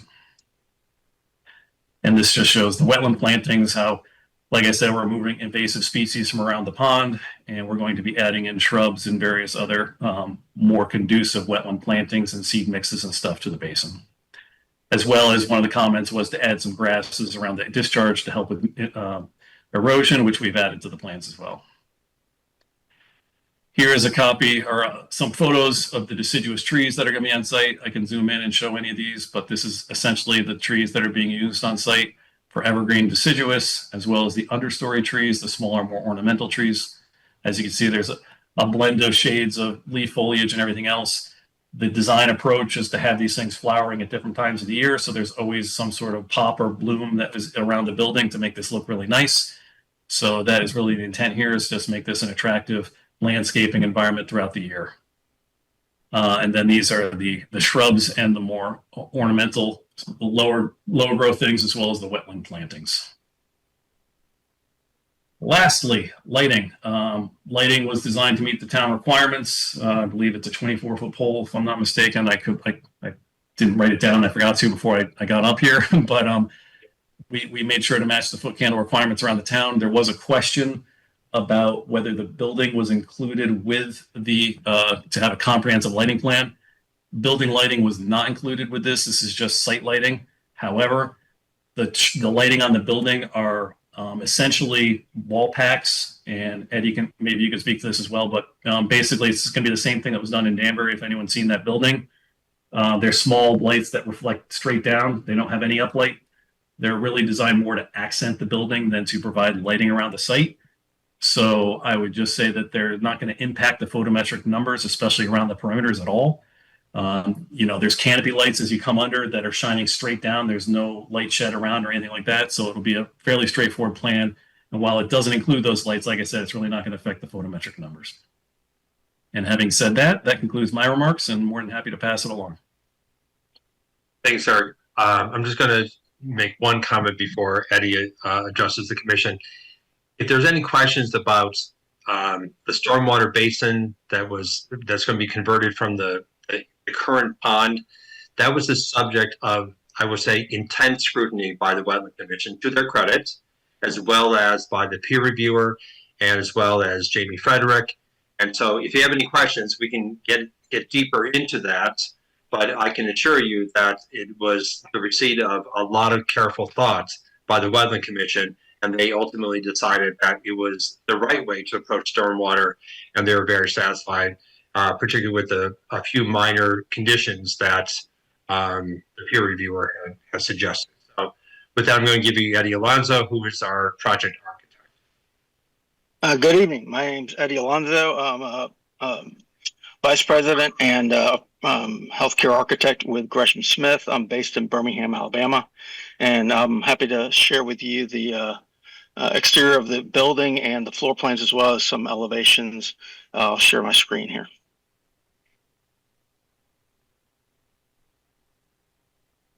All right. Let me know if you can see that. Can everybody see my screen? Now we can, Eddie. Great. All right, so this is a rendering of the front of the building facing East Main. The building itself is a one-story building, as was mentioned previously.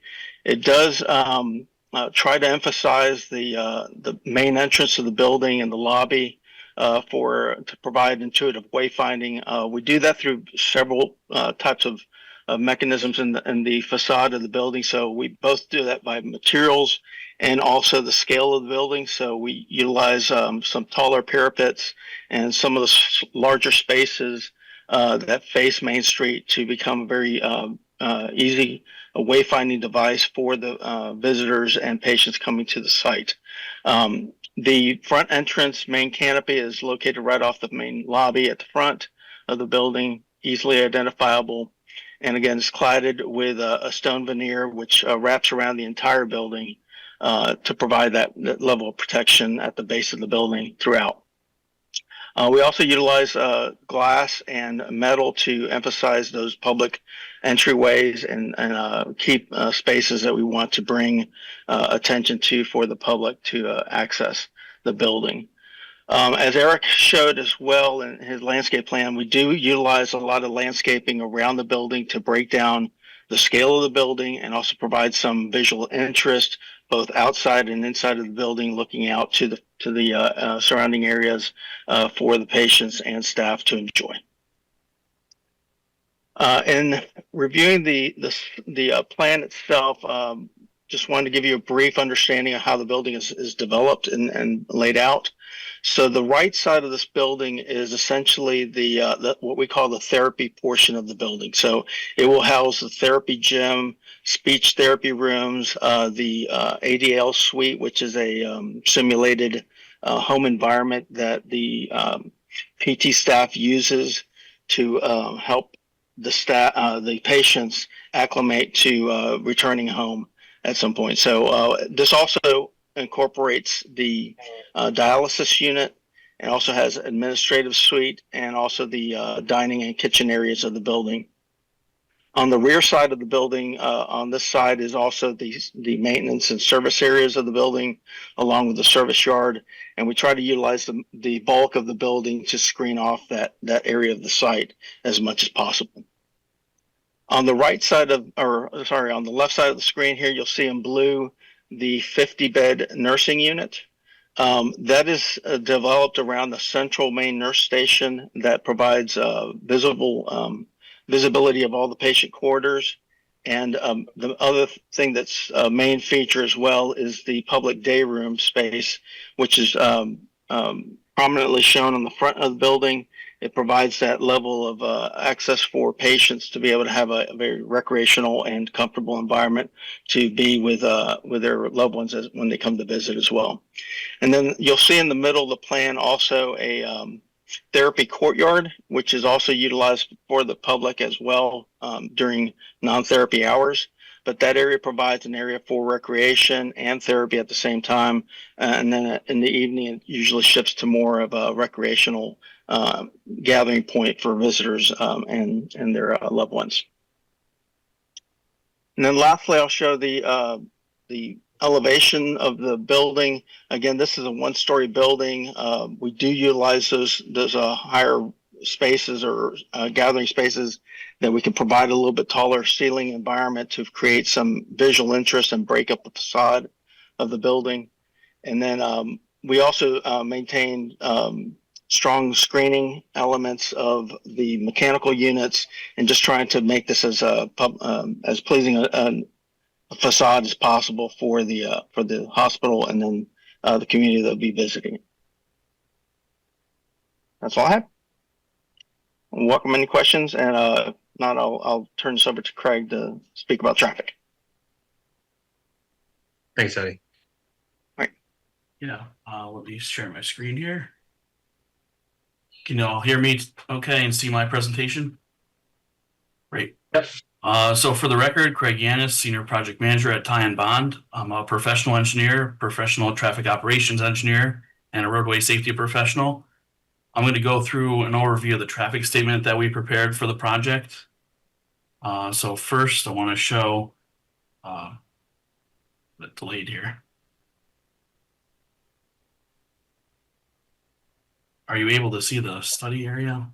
Oh, there's not one to the end. You get a preview. Okay, so there we go. So first orient you to the site layout and the study area. So you have the site in the center in the red along East Main Street. It's designated as US Route 1. Just to note, north is up and to the right. Our study area are shown in the circles. So it included the two site driveways that Eric went over, as well as the signalized intersection to the west, which is East Main Street at School Ground Road and Leeds Island Road. The study area intersections were selected based on the expected traffic flow and the layout of the adjacent roadway network. So data collection and subsequent analysis were performed at these study area locations. Is it going to do this to me again? Not sure what's happening. I will let that load for a second. There we go. Okay. So this table presents the expected traffic flows for the proposed Encompass facility. For this type of use, we analyzed the peak periods of the roadway traffic, which Mr. Nuff alluded to. The peak hours were 8 to 9 in the morning and 4 to 5 p.m. In the afternoon, based on our traffic counts that we collected. As John mentioned, the main shift for the employees is 7 a.m. to 7 p.m. and then 7 p.m. to 7 a.m. So the traffic accessing the site for these employees, the most traffic accessing the site, won't overlap with these roadway peak hours, which is a good thing. As shown on the table here in front of you, the Encompass site is expected to generate approximately 40 to 45 peak hour trips for the morning and the afternoon peak hours.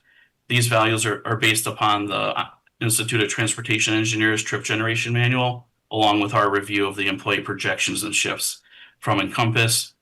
Overall, this is a relatively low traffic generator within the peak hours. There's a slew of other uses, as John mentioned, that could generate significantly more traffic: daycare centers, general office, medical office, research labs, banks, restaurants, gas stations. So this is a pretty complementary use, a low traffic generating use. And I also wanted to highlight again that this facility will not have an emergency department and won't have a significant amount of ambulance traffic. Encompass has scheduled admissions and they're not emergency in nature. And just to mention too, this is based on the full facility build out, the 80 beds, the 73,000 approximately square foot building. So in order to take this and look at the analysis results, we added it to the traffic that we collected. This table presents the results of the combined traffic, so the future conditions that we project. With capacity analyses, we always look at level of service, which is a letter grade A through F. Anything level service D or better is considered acceptable. As you can see on the table, the signalized intersection East Main at School Ground Road and Leeds Island Road operates at level service B and C. The site traffic is really a minimal additional delay, less than half a second per vehicle for any given movement, and many with even less than that. So really good operations at that signal during the peak hours. And the site driveways, you can see there, level service A for entering and exiting traffic, minimal delays and queues for those as well. So the last slide kind of just summarizes some of our findings and conclusions. You have the summary of the site traffic, 40 to 45 peak hour trips. In addition to the traffic analysis, we also performed an existing and proposed safety review. We didn't find any significant collision patterns within the crash data reported, and the site traffic is not expected to impact the safety within the study area. As Eric mentioned, we reviewed the site distances from the proposed driveways. We are proposing some regrading, the vegetation clearing and trimming along the site frontage to provide these site distances. So that's kind of the future looking safety component, making sure we do have sight lines so people can get into and out of the driveway. As I summarized on the last slide, there's minimal impacts to the traffic operations. The site driveway works at level service A at all times. And it's the professional opinion of Time Bond that the traffic generated by this facility will not have an impact to traffic operations or safety within the study area. So with that, I can turn it back over to John. Thanks, Craig. Mr. Chairman, we're happy to answer any questions. I think typically you would, after a commission questions, you would ask whether probably have Jamie go through her staff report. In the interest of time, I would just note that there was a suggestion by the town engineer that we give an easement for a sidewalk along our road frontage. We're happy to provide that easement. No objection there. The conservation easement, frankly, we have a ways to go before we close on the property, and we even have the ability to grant a conservation easement. But nonetheless, I have had conversations with Julie Wagner from the Land Trust, and those have been very, very friendly and cordial. She's obviously someone who's very committed to her cause, and frankly, we've had a very pleasant conversation this morning.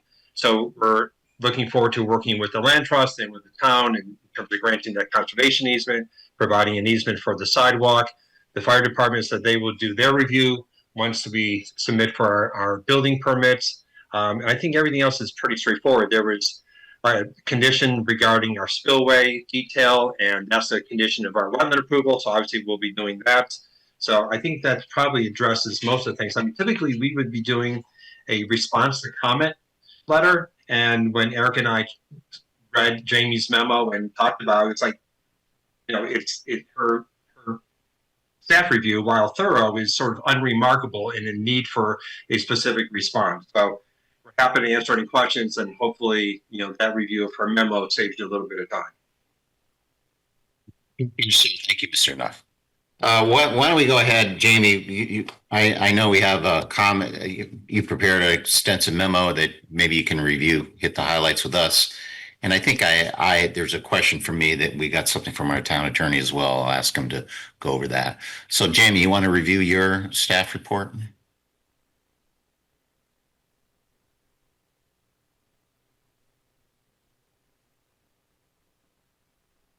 Jamie, are you mute, Jamie? Yeah, muted. Sorry. Jamie Frederick. So we've got an aerial image kind of showing the 3 subject sites. And then the site plans have already been shared. Kind of red box shows where on the site the general improvements are being proposed. Again, already seen the architecturals. Project narrative was provided with the application that speaks to the proposed use and site development. We did receive a traffic study and drainage report along with drainage maintenance plan. There is around 9.75 acres of disturbance, so a Connecticut construction stormwater general permit will be required. It is noted that the architectural plans and the presentation shown by Eric Lindquist indicate that the building may be phased, phase 1, phase 2. There's no site development plans to correspond with that, so that might be something the commission wants to consider whether additional information is needed. I do also just want to call out while I'm thinking of it, the presentation by Eric Lindquist and the traffic engineer. If those could be shared with staff to be added to the file, that would be great. Inland wetland permit was granted for the project. A conservation easement is provided along the northern portion of the property as shown in the presentation by Eric Lindquist. Just to kind of highlight on the northern property boundary, northwestern property boundary, is the Branford River. And the conservation easement is in the upland area adjacent to that. On the other side of the Branford River is Van Wilgens and driving range at the end of Tipping Drive. And then to the west of the site is Woodlands, and to the east is the YMCA.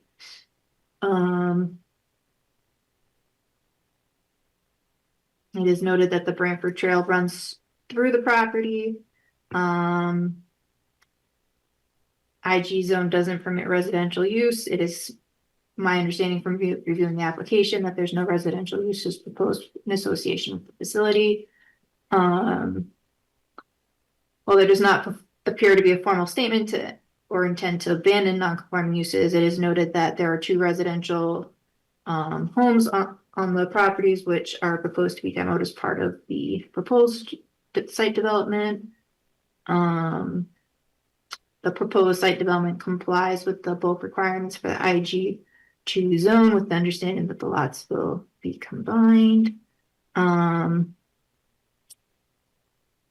Landscape requirements, I'll note that this application was submitted prior to the change in the landscape regulations, so it falls under the landscape regulations that the commission has been familiar with reviewing applications under.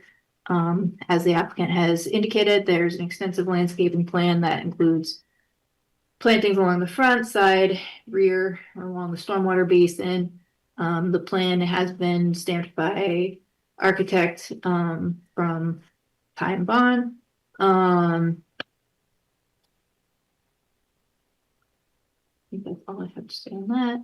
Off-street parking, 163 spaces are provided where 127 are required, and it's noted that that is for the full site build out. Site identification sign is proposed in the front setback area, however, details have not been provided. Either further details should be provided under this application or a separate zoning permit for signage shall be obtained. Lighting plan, as we was already discussed, is pole-based lighting plan. No building and lighting is identified. It is noted that lighting compliant with the zoning regulations is identified as something that could be reviewed as a minor modification to existing site plan reviews.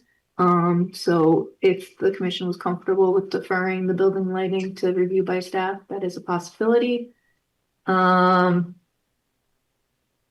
Base erosion control plan was submitted. Interior lots not applicable. As indicated, 2 drivers are proposed to help with site circulation. There are retaining walls proposed that comply with the zoning requirements. They do not exceed 8 feet in height, and there are at least 60 parking spaces.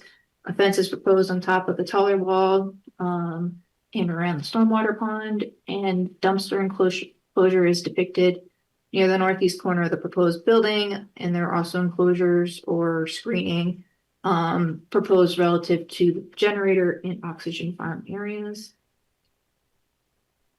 It's my understanding that utilities will be underground.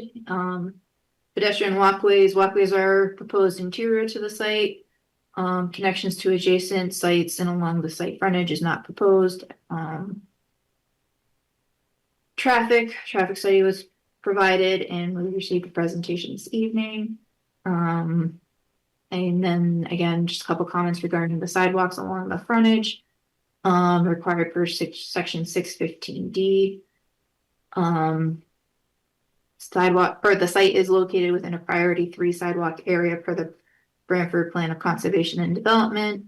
And the 2023 Branford Walkability Study identifies the location as a critical sidewalk gap. The Branford Pedestrian Ad Hoc Advisory Committee submitted a letter in support of requiring sidewalks along the frontage of the property. And it's noted that there is a pond located near the front of the property that would likely be impacted if sidewalks were to be installed. So any sidewalks along the frontage would likely require inland wetland review. And then the town engineer had some comments regarding sidewalks as well. Fire marshal did look at the application and indicated that full plan review will be completed once a permit is received if applicable to fire code. During the early plan review, the fire marshal did request that the fire apparatus plan be provided, which it was. Town engineer comments indicate WPCA application will need to be submitted. The spillway comment was also provided to wetlands and is part of conditions of approval. Public sidewalks and easements, if applicable, should be provided across the entire frontage of the 3 properties. And then just some general comments regarding drainage and land notes. Building officials stated review will occur when the building permit application is submitted. In the Wetlands Agency, permit was issued. It's noted that not all of the permit conditions have been complied with, and that some of the scale drawings are not correct. That's one of the conditions of approval for inland wetlands, is for that to be clarified to make sure that there's no issues with the site development in the field. Special exception requirements specifically relative to the hospital use, section 7.8, parcel meets lot size requirement of 2 acres. Reports from East Shore and the fire marshal were not provided with the application. It is noted that fire marshal comments were provided above, and again that the fire apparatus turning movement plan was provided. And I believe that the location is subject to state review rather than so much local East Shore District Health review. I've just copied the commission required special exception criteria from the regulations for the commission's consideration. And then in regards to review, I would just suggest that the commission determine that they're satisfied with the information regarding East Shore District Health and Fire Marshal reviews, WPCA approval, which perhaps the applicant can speak to where they are with that process, if they've submitted or not, conservation easement as presented to the IWWA, and whether a phase plan is appropriate for the phase 1, phase 2 development, 50 bed, 80 bed, and then the sidewalk along the frontage / easement for future installation. And then there are 2 applications, essentially, one for earthwork and grading, general finding consistent with 9.8F, I think would be appropriate if the commission agrees. And then prior to start of any site disturbance, erosion controls shall be installed to the satisfaction of the zoning enforcement officer. Additionally, prior to start of site work, plans shall be revised to comply with the inland wetland permit. And then for the special exception for use, hospital and convalescent home, I would suggest the following findings: subject to compliance with the conditions below, compliant with special exception criteria, and a finding that no residential uses are proposed as part of the proposed use. Again, prior to start of site work for conditions of approval, documentation that the 3 lots have been merged, sewer access approval must be obtained from the WPCA. Conservation language shall be reviewed and approved by town council and the accepting party, preferably the Branford Land Trust. Sidewalk easement shall be provided to the town for construction and maintenance of sidewalks along frontage of the 3 parcels subject to the application. Plan shall be revised to comply with the wetland permit approval. The hospital and convalescent homes use is approved as outlined in the application materials. Any modifications to the use from the application materials provided must be reviewed by the commission. Use must remain consistent with the zone. No residential uses shall be permitted. If building construction is phased, a phase one site plan must be submitted for review indicating site stabilization and any deferred parking if applicable. As phase one would be a reduction in the size and layout of structures, could be reviewed under site plan regulation 9.6K. All conditions of the wetland permit must be complied with. Separate permits may be required for signage. And any modification to the lighting plan must be reviewed with in compliance with the Branford zoning regulations. That's all I have. And then I believe town council did prepare a memo regarding residential review of the application. And then I also wanted to mention that we did, in addition to receiving the comment letter from the pedestrian ad hoc group, we did receive one comment letter in support of the application, I believe from a Branford resident. Okay, Mr. Chair, thank you, Jamie. Bill, you submitted a memo. I think it was a response to a question that I had raised. Did you just want to summarize your conclusion or what that was about? Sure. Bill Aniskowicz, Brenner Salzman, Town Attorney. Chuck, you had posed, for the benefit of the other members, you had posed the question of whether or not this use could be classified in any way, either under our regulations or under applicable Connecticut case law, as a residential use as opposed to an institutional use. You pointed us to a particular case involving the East Lyme regulations.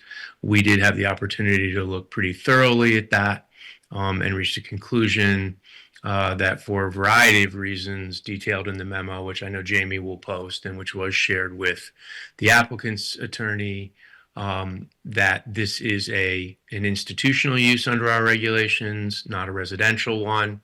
It is a hospital. Unlike the case in East Lyme that was the issue in the JAG Capital case, our regulations, our table of uses separates institutional uses from residential uses very clearly, which is materially different than the East Lyme regulations. In addition, we permit, by special exception, hospitals and convalescent homes. This is very much, as it's been presented to us, a hospital use. It is a licensed healthcare facility. It is not a permanent residence, as Attorney Nuff pointed out in his overview. And for those reasons, and the extent to which treating it as a residential use would basically create an internal conflict within our own regulations, the better interpretation of our regulations and the applicable case law is that this would be considered by a Connecticut court to be an institutional use, not a residential use, and does not therefore open up the IG2 district to other prohibited residential uses. Interesting. Thank you, Bill. The question, as Mr. Aniskowicz, I'm sure Mr. Nuff is aware, is it's regarding 830G, the Affordable Housing Statute, which basically says you can disregard your zoning regulations if anyone proposes affordable housing, and you could. It's a very tough burden of proof if you deny an affordable housing application. But there is one portion of that statute says that if the property is zoned industrial and does not permit residential uses, then you could also be exempt. You meet your burden of proof under 830G. So I think in general, we have attempted to limit industrial uses, the IG2 to prohibit residential uses from the IG2 zone from as part of our long-term planning, that this part of the town we want to reserve for uses that are industrial, and in order to stay free from 830G applications or not be vulnerable to 830G applications, or to meet our burden of proof under 830G applications, we can't allow residential uses. So, Mr. Nuff, let me just ask you for the record. Do you agree with Attorney Aniskowicz that you are not proposing a residential use?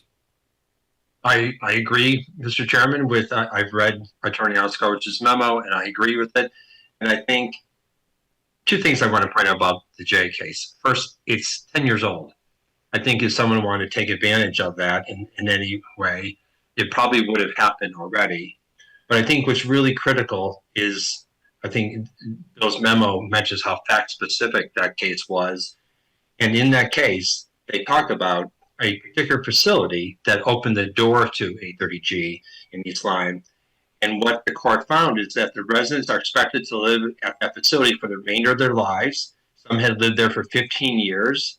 They have no other home. They're to live at Bridebrook indefinitely. They are registered to vote. They receive their mail at that address. None of those things will be occurring for the people who come to Encompass for a week or maybe two on average. And then, as I said at the very beginning, and then they will return home. So this in no way opens the door to the IG2 zone for being used for 830G. Thank you, Mr. Nuff. Questions from commission members or staff before we open it up to the public? Jamie Frederick, I just ask, WPCA, where are you with that review process? Has an application been submitted? We have not submitted yet. I've spoken with engineer early on in regards to the things we need to incorporate in the plans, but we are in the process of doing that. It hasn't been submitted yet.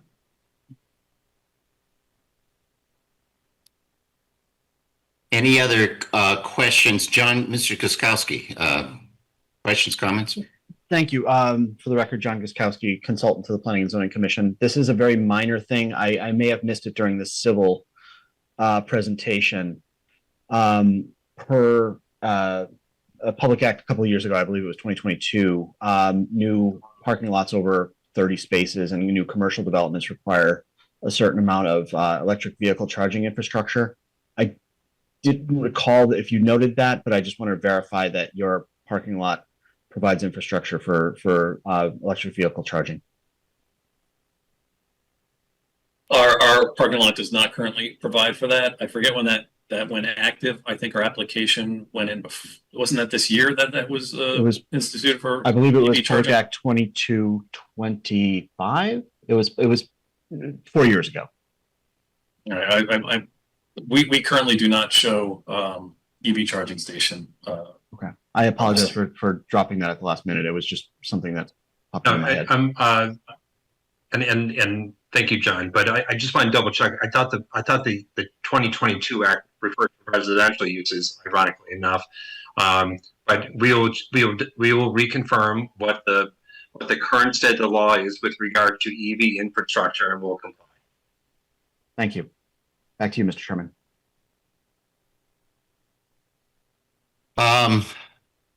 Any other questions or comments from commission members or staff before we open up to the public? I do have some comments, but I wanted to hear some public, see if there's any public comments first. So let's open it up to the public. Any member of the public wish to comment?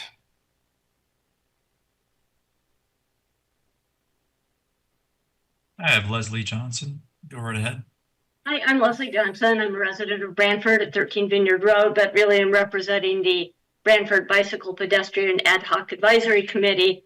I'm a 9-member committee member. It sounds like a really nice project, well thought out. I am very pleased to hear that it sounds like that it's very amenable to put in a sidewalk, because we strongly agree, our committee, that a sidewalk needs to go along the East Main Street frontage, just from the goals of Branford to continue to put in sidewalks for connectivity and safe travel for all people on bicycles, foot, wheelchairs, etc. But I'm really happy to hear that it sounds like sidewalks are likely going to be in there and planned. And also, we definitely support the Branford Land Trust too, in their interest in an easement for the Branford Trail that's been an institution for many years, and hopefully an easement for access to that trail that's been previously arranged. The Cook property allow people to access the trail through that property. But thank you. Good answer. Thank you, Ms. Johnson. Uh, who's Branford next? Land? Yes, go right ahead. You have your hand raised. For the land trust? Yeah, it's the Branford Land Trust account. My name is Lauren Brown. I'm here on behalf of the Branford Land Trust. The Branford Land Trust appreciates the willingness of Encompass to grant a conservation easement on the steep slope down from the proposed site of the building to the Branford River. A conservation easement will not only protect the natural qualities of this portion of the property, but will also allow the easement holder to monitor and respond to any harmful sedimentation or erosion during construction and any other environmental encroachments after construction. Providing that the terms are acceptable, the Land Trust would like to receive the easement. The Land Trust would also like to ensure that the 38-year-old Branford Trail, which is a state-designated greenway, remains open for walkers. The Land Trust and Attorney Nuff have been in discussion about the terms of the easement, and we're hopeful that we can come to a mutually agreement arrangement. Thank you. Thank you, Ms. Brown. It sounds like you've started discussions, but you're still talking. Is that correct? That's correct. Okay, thank you. Who's next? Economic Development Director Perry, go ahead. Oh, you're muted, Perry. Okay, sorry about that. Perry Moreska, Economic and Business Development Manager for the town of Branford.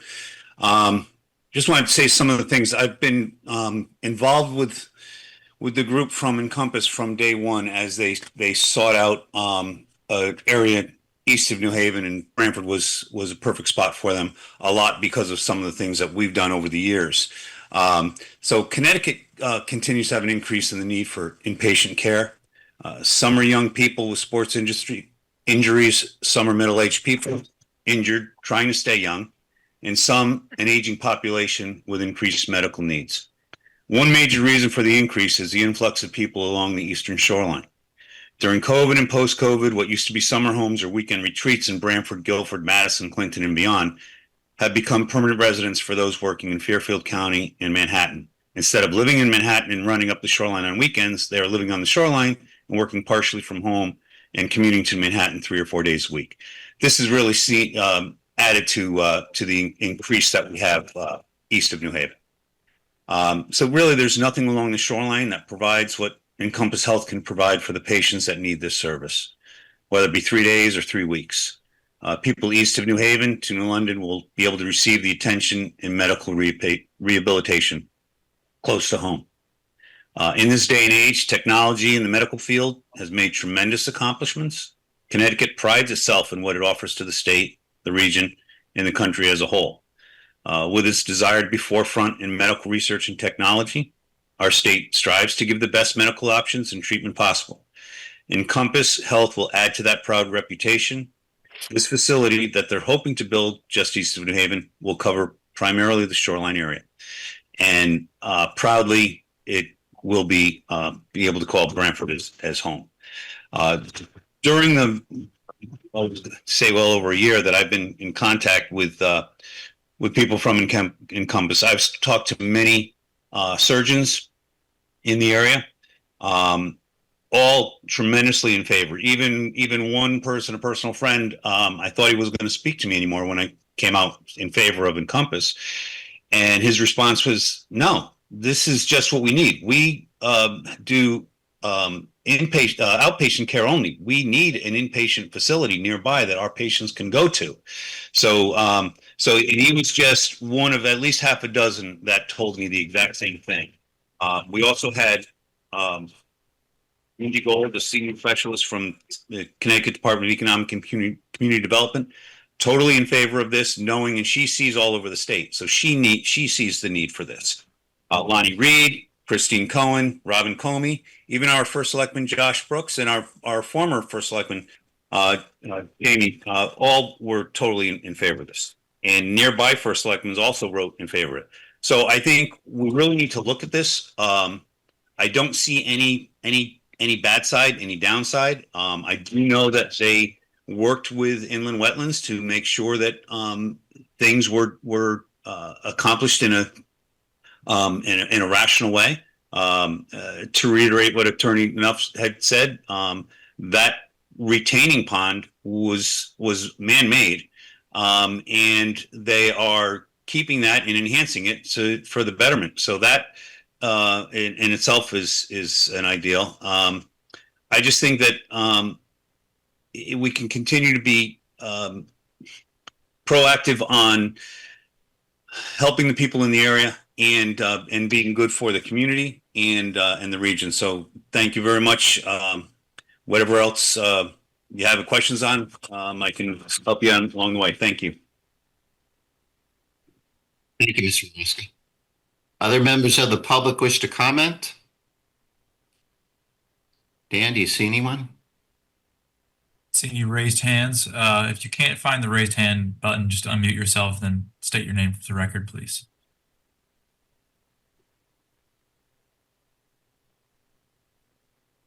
I have Harry Smith. Go ahead. Harry Smith, former town planner.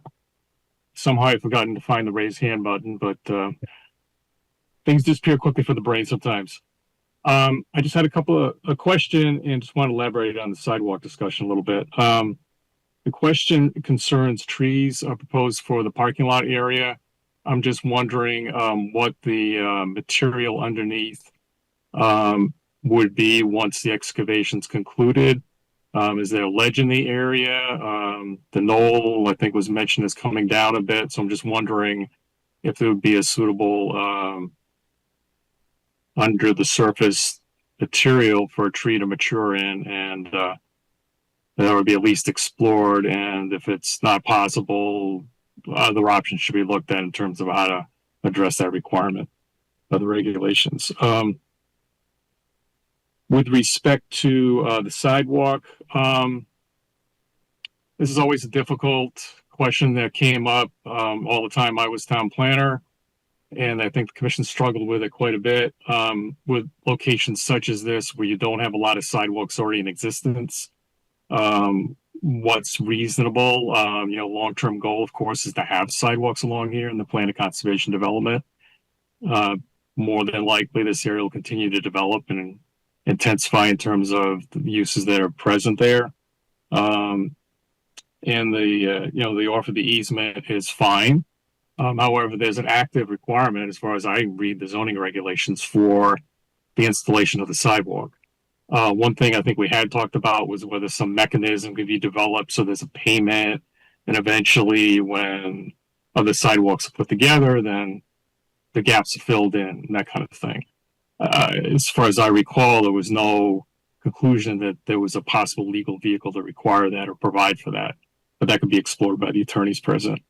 I will note that with respect to the pond and the potential to connect to the sidewalk already on the adjoining YMCA property, I mean, there is a design team in place here with the proposed development and looking at how the placement of a sidewalk between this development and the adjoining sidewalk on the YMCA property could be accomplished, and how that would need to be modified or done in a way that was approvable by the inland wetlands is something I think that should be explored now, and possibly at least a design created so that if the commission does not require the installation now, at least there's an approval way to do that if one can be done. So those are my comments. I just want to note that, this has come up over and over again, and one of the ways that the community did achieve having sidewalks along East Main Street was to require sidewalks bit by bit, often where they didn't make a lot of sense initially.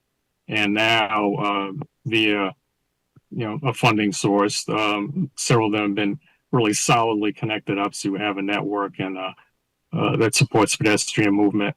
Also note that, there's a bus in the area, and employees to this facility may arrive by bus, and providing for their ability to walk into the development safely should certainly be considered as well. Thank you. Thank you, Mr. Smith. Other members of the public wish to comment?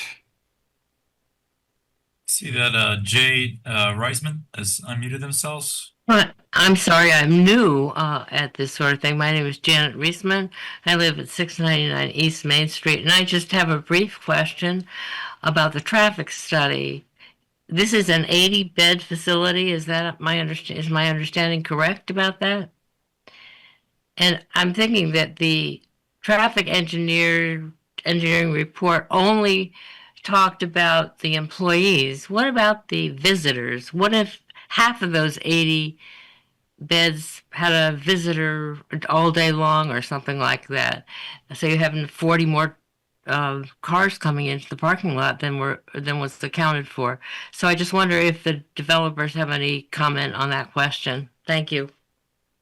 Jeff, do you want to have your address that issue? Comment on that? Sure. Craig can obviously do so, but we had considered that question already. The visitors are going to be coming, primarily during the daytime hours. What Craig or any traffic engineer has to do is look at the peak hour, the morning peak and the afternoon peak, and the few visitors that we'll be getting will be coming during off-peak hours, and even the few that might come during those peak hours are not going to make an appreciable difference to the levels of service. Yeah, for the record, Craig Yanis, that's all accurate. And the data that we base the traffic study on includes all site traffic. So those projections, the big background data that we use as based on the size of the facility includes all visitors, all deliveries, any employee traffic. So we're talking about the employee traffic being the biggest generator of traffic for this site. But all that's included in the traffic projections as well. Thank you. Are there other members of the public that wish to comment?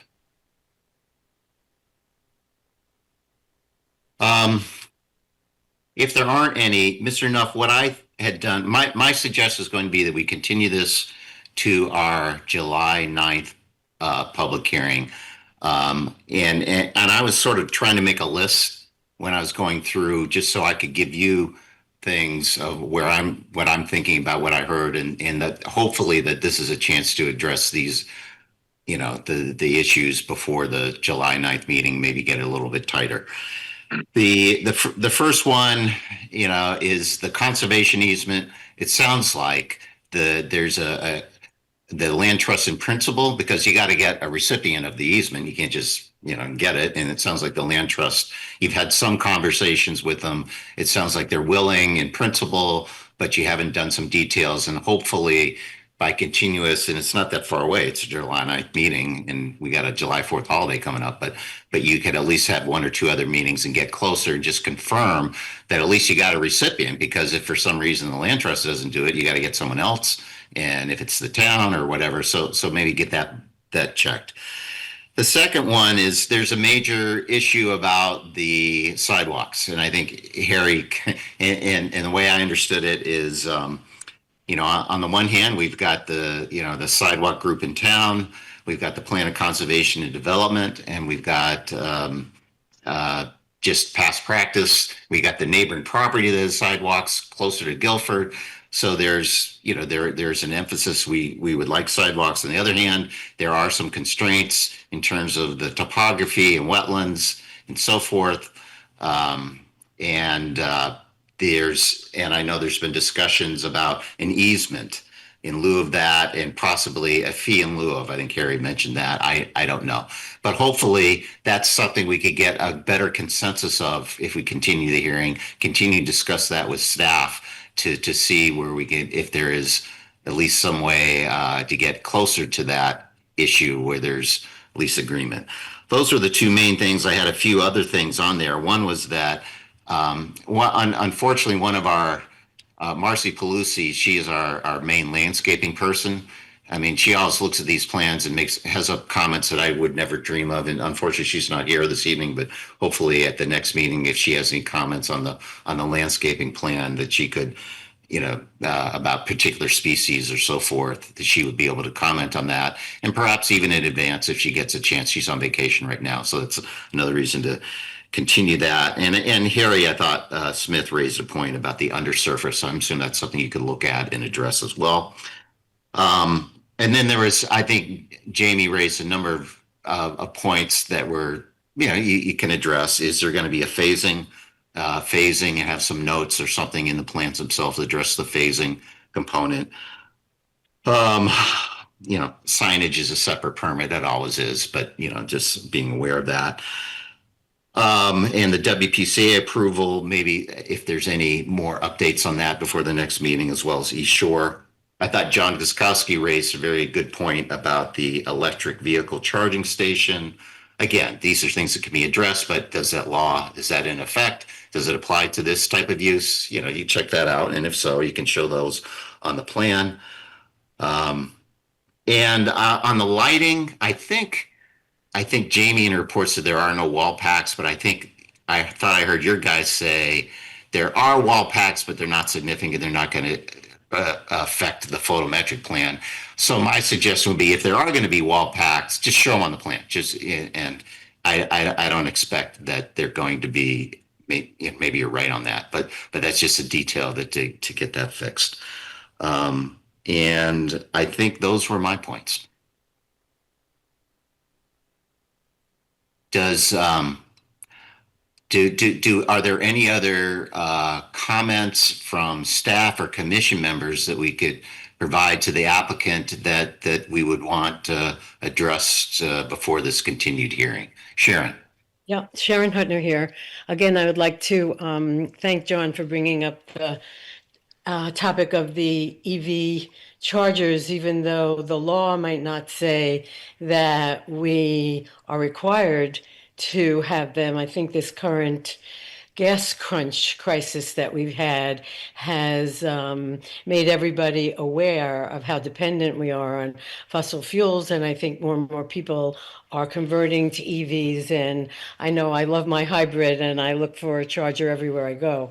So I think it would be something that you could do for your clients as well as following the law. The other suggestion that I would like to make is solar.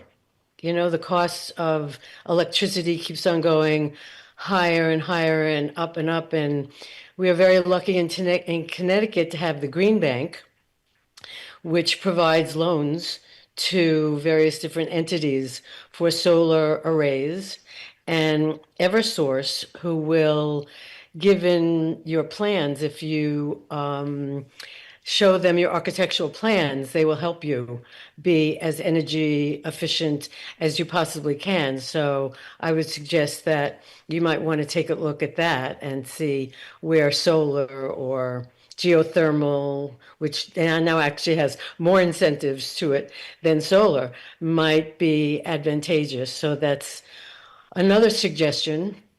The other thing is there's going to be food served at the facility. Is that correct?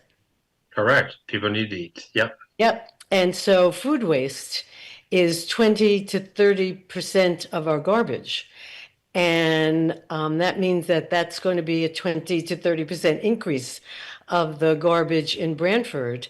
And the wonderful thing about your location is that it's just down the street from our transfer station, where we are very, very lucky to have a company whose name is Blue Earth provide barrels who will collect the food waste and miraculously turned it into electricity at this wonderful factory in Southington called the Quantum Biopower Factory.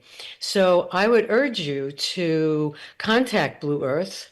They're a really wonderful company, but make sure you don't get Blue Earth Minnesota when you Google it, because that's the first thing that comes up. And or talk to Tyler Bone, who is our sustainability person in Branford, and he will provide all the information you need about Blue Earth and how your food waste can be taken someplace else other than into our garbage.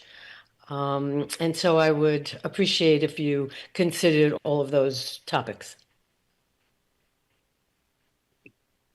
So thank you, Sharon. Are there other comments from commission members or staff before we? Joe Vayuso here. Joe.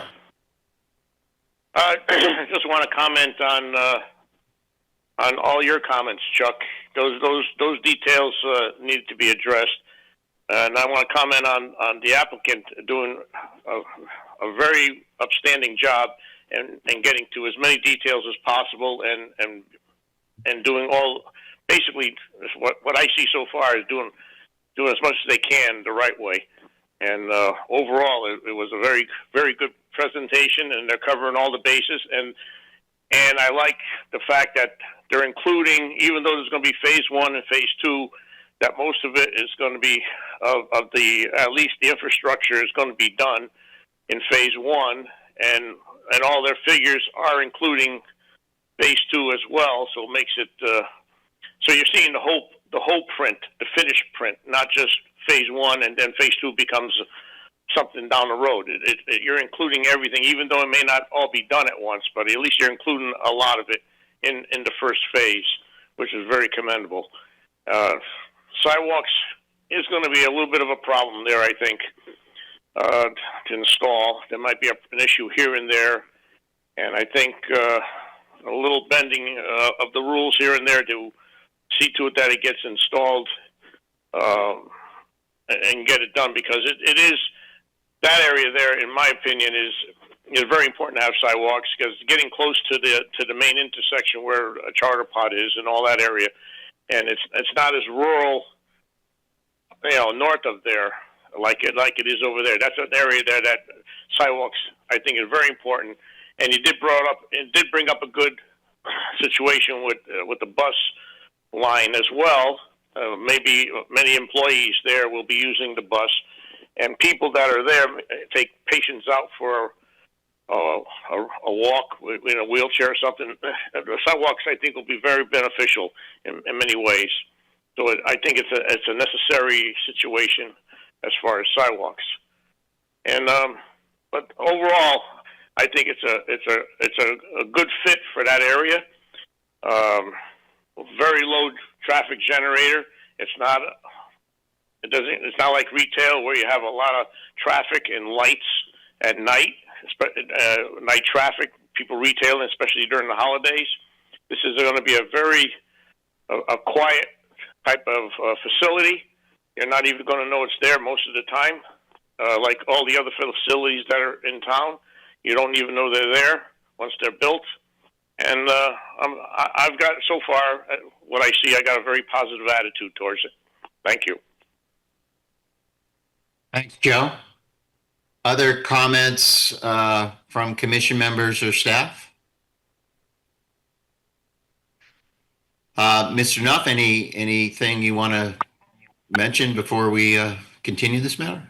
I think we're good. I think we have our list that we need to respond to, and we'll see y'all on the 9th. Okay. Then we will continue this matter to our meeting on July 9th. Continue this public hearing again, July 9th at 7 p.m. Also a Zoom meeting. So thank you. Thank you, Mr. Nuff, and your team. Okay, so that's it for item number 5. Going on, item number 6 is SC and I LLC, applicant and owner, 16 Business Park Drive, special exception retail store. I understand that this is one where the staff had raised some questions and the applicant has requested that we open and continue this matter without testimony. Is that correct, Jamie? That is correct. Okay, so for item number 6, if you're here on that one, that's again 16 Business Park Drive, a special exception for retail store. We're going to open and continue that matter to our next meeting, which would also be on July 9th at 7 p.m., also a Zoom meeting. That brings us into item number 7, which is Paul Kyriakosi, I may have massacred that, 1729 South Main Street LLC owner. And the street address is 17-29 South Main Street. This is a zoning map amendment to add personal services, medical, and indoor recreation to the existing PDD on the site, commonly known as the old Branford Theater building. So is the applicant ready to proceed with that? Yes, Commissioners. Good evening. Thank you for meeting with me on this matter this evening. This is the old Branford Theater building. We have mostly retail and office space in the front side of the building and residential apartments in the backside of the building. We would like to amend the use of this commercial space to include medical, personal service, and indoor recreation. In fact, the building is already being used in that fashion. We have a yoga studio there, a dance studio there, Sublime Beauty is there, and we would like to add Pure Rejuve skincare and massage. Pure Rejuve skincare and massage is an existing Branford business. She is losing her space because of some construction, and she would like to move into the Branford Theater building. So with your approval, we'd like to amend the map to show these uses for this building. If you have any questions, I'll be happy to answer them. Thank you, Mr. Kuriakosi. I hope I got your name right. It's close enough. We're probably saying it wrong ourselves. Okay. Okay. I think, Dan, you did the staff report on this one. You want to review that with us? Yes, I'll share it. Let's see here. Okay, great. We're at 17-29 South Main Street. This is a planned development district, PDD, that was established back in 2002.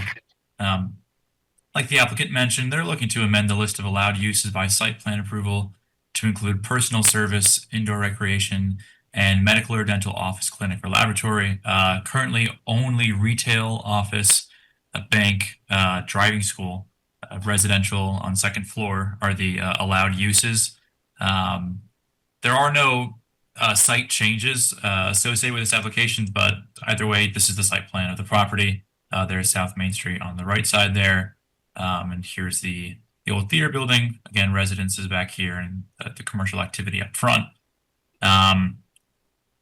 This is the bulk requirements for the PDD. This includes the front, side yard, and rear setbacks, height requirements, but again, does not apply to this application as there are no physical changes associated with this application. The only changes associated with this application are the allowed uses. This is an aerial view of the property. Again, there's South Main Street and commercial up front, residences in back.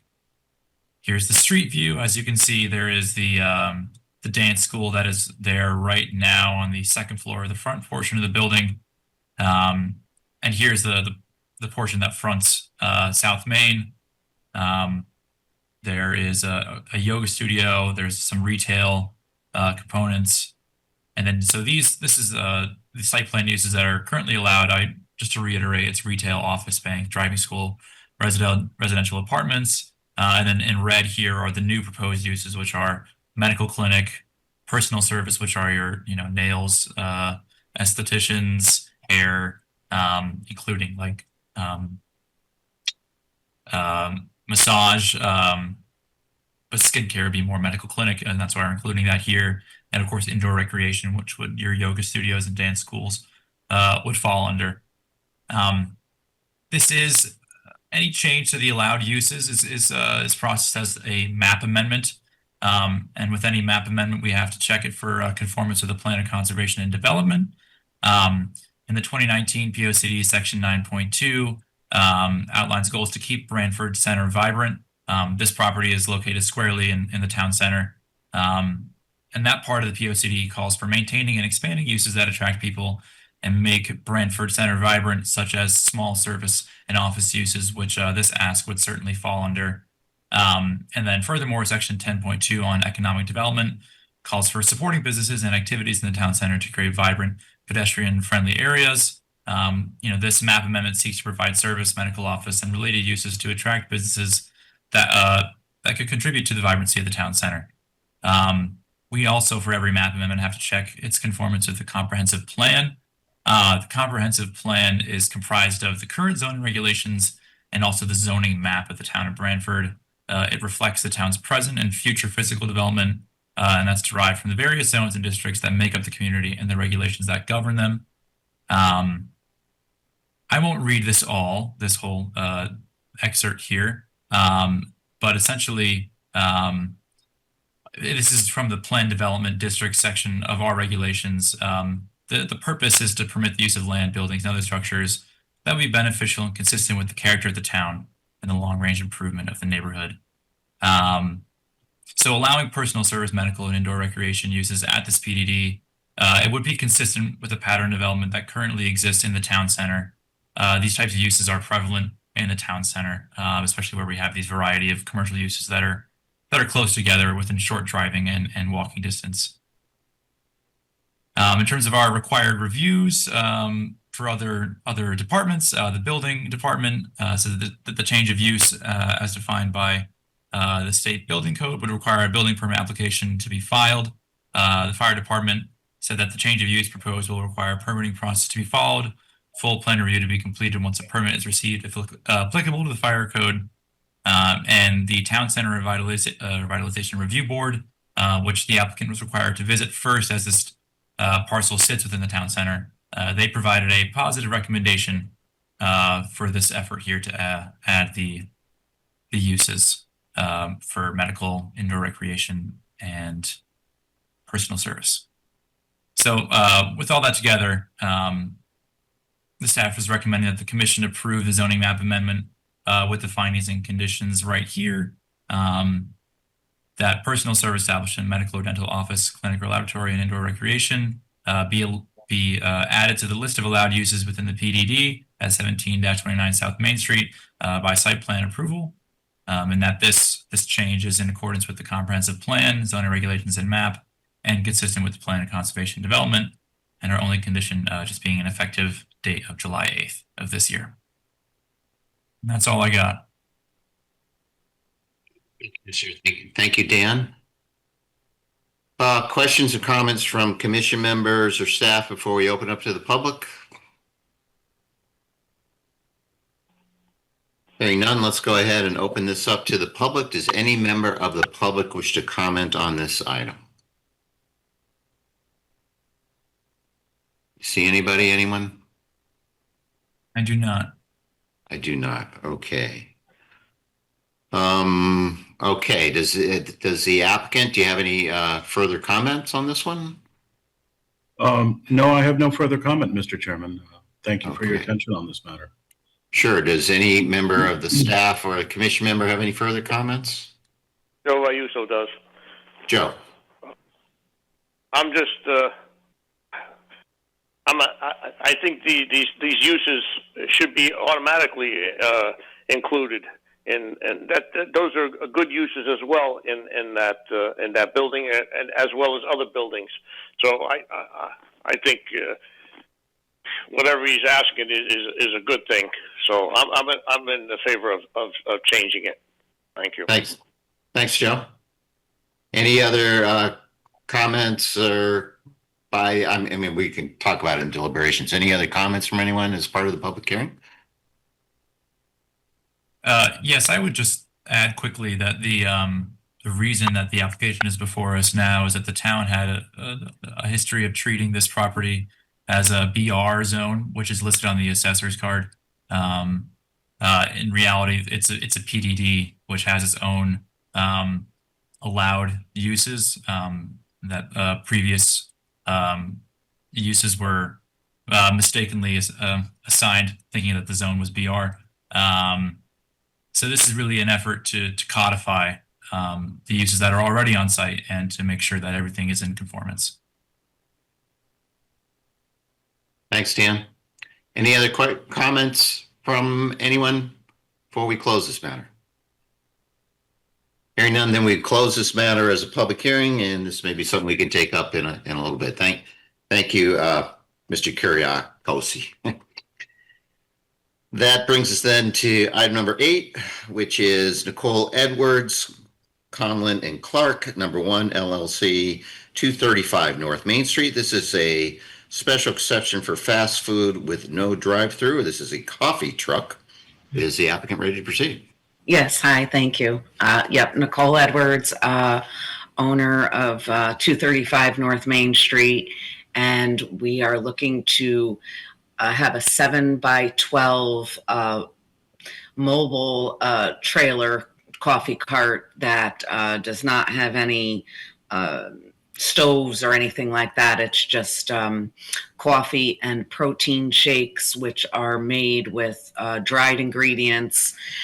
And our water source is 5-gallon bottles of water. And then our drainage system for the sink and the cleaning, we have a 35-gallon inside holding tank, and then the gray water release, which is also 35 gallons, which we have a mop sink on site at our business that it'll be disposed of in there. We have a couple picnic tables, a couple chairs, and we're hoping, to do this seasonally, weather permitting. And that's it.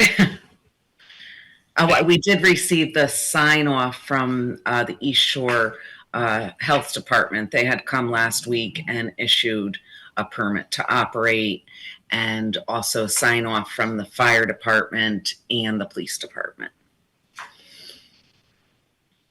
Dan, I think you did the staff report on that. This one, you want to review it with us? Yes, I'll go right ahead. Thanks, Dan. Absolutely. Okay, we are at 235 North Main Street. As the chair already mentioned, it's a special exception for restaurant fast food without drive-through window. This is a use that's allowed by a special exception in the Commerce Park zone. The property is around 1.91 acres. Just for some context, there's a commercial building that fronts North Main Street and a residential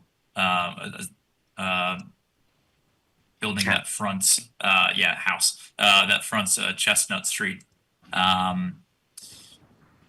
The applicant is looking to place a coffee truck business in the rear of the property. It'll be a 7-by-12-foot trailer accompanied by some benches. There are no true structures associated with this application as they are not permanent.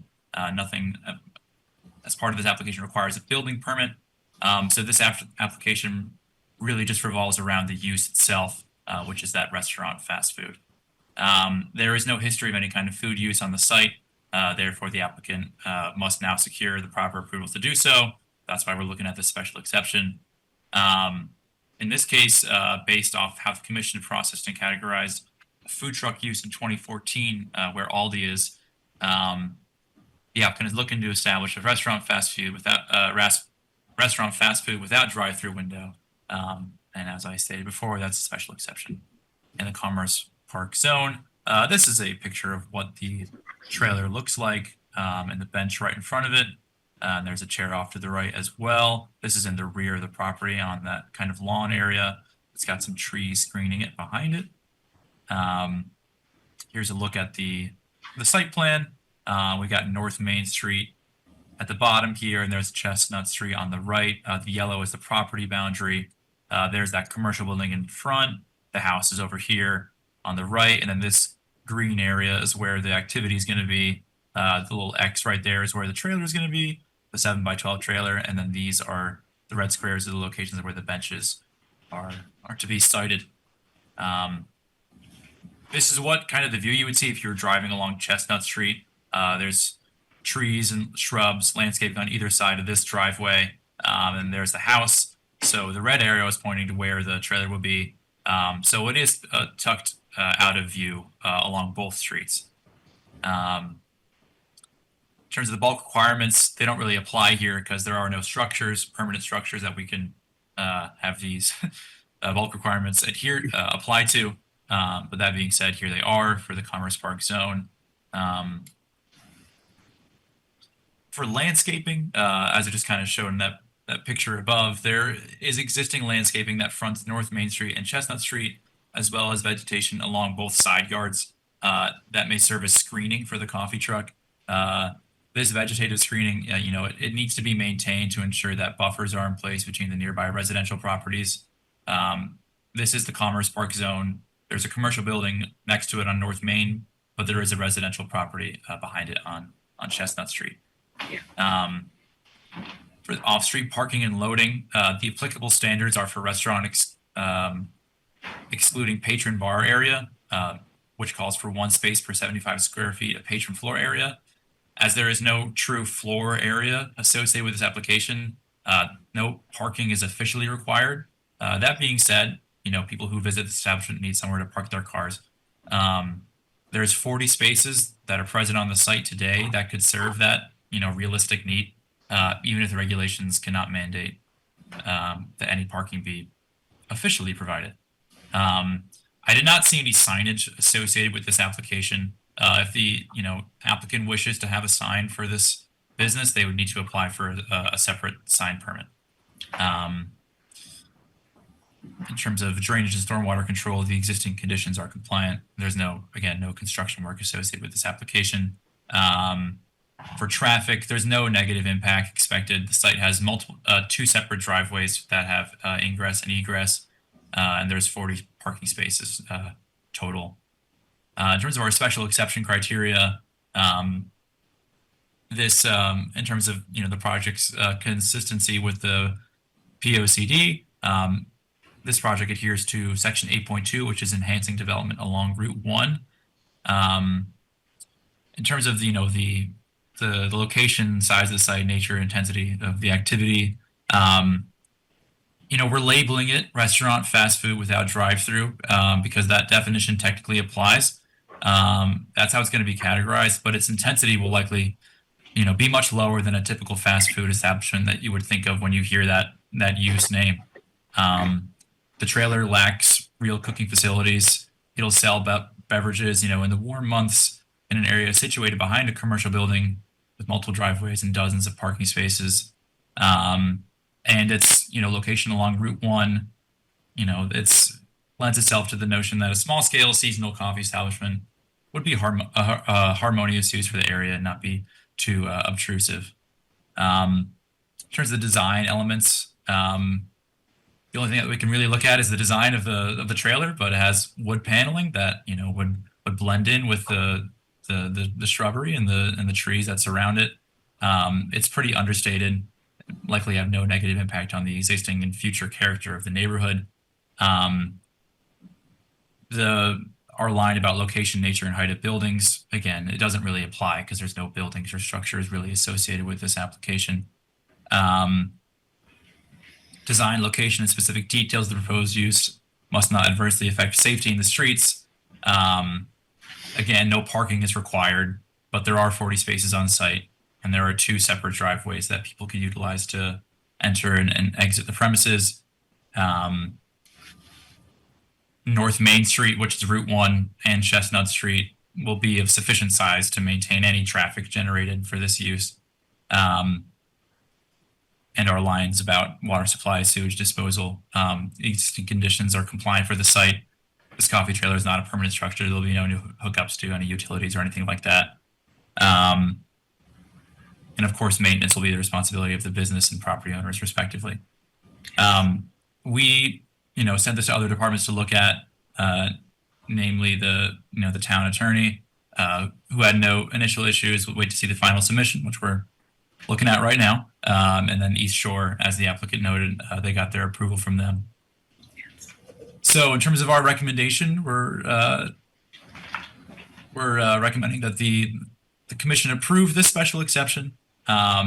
This case of a coffee trailer, it's really a food truck, is a rare one that doesn't have an extensive history with our commission. However, a precedent was set in 2014 when the use was officially categorized as a restaurant fast food without drive-through window. I'll read that definition quickly, so the commission can see that it fits.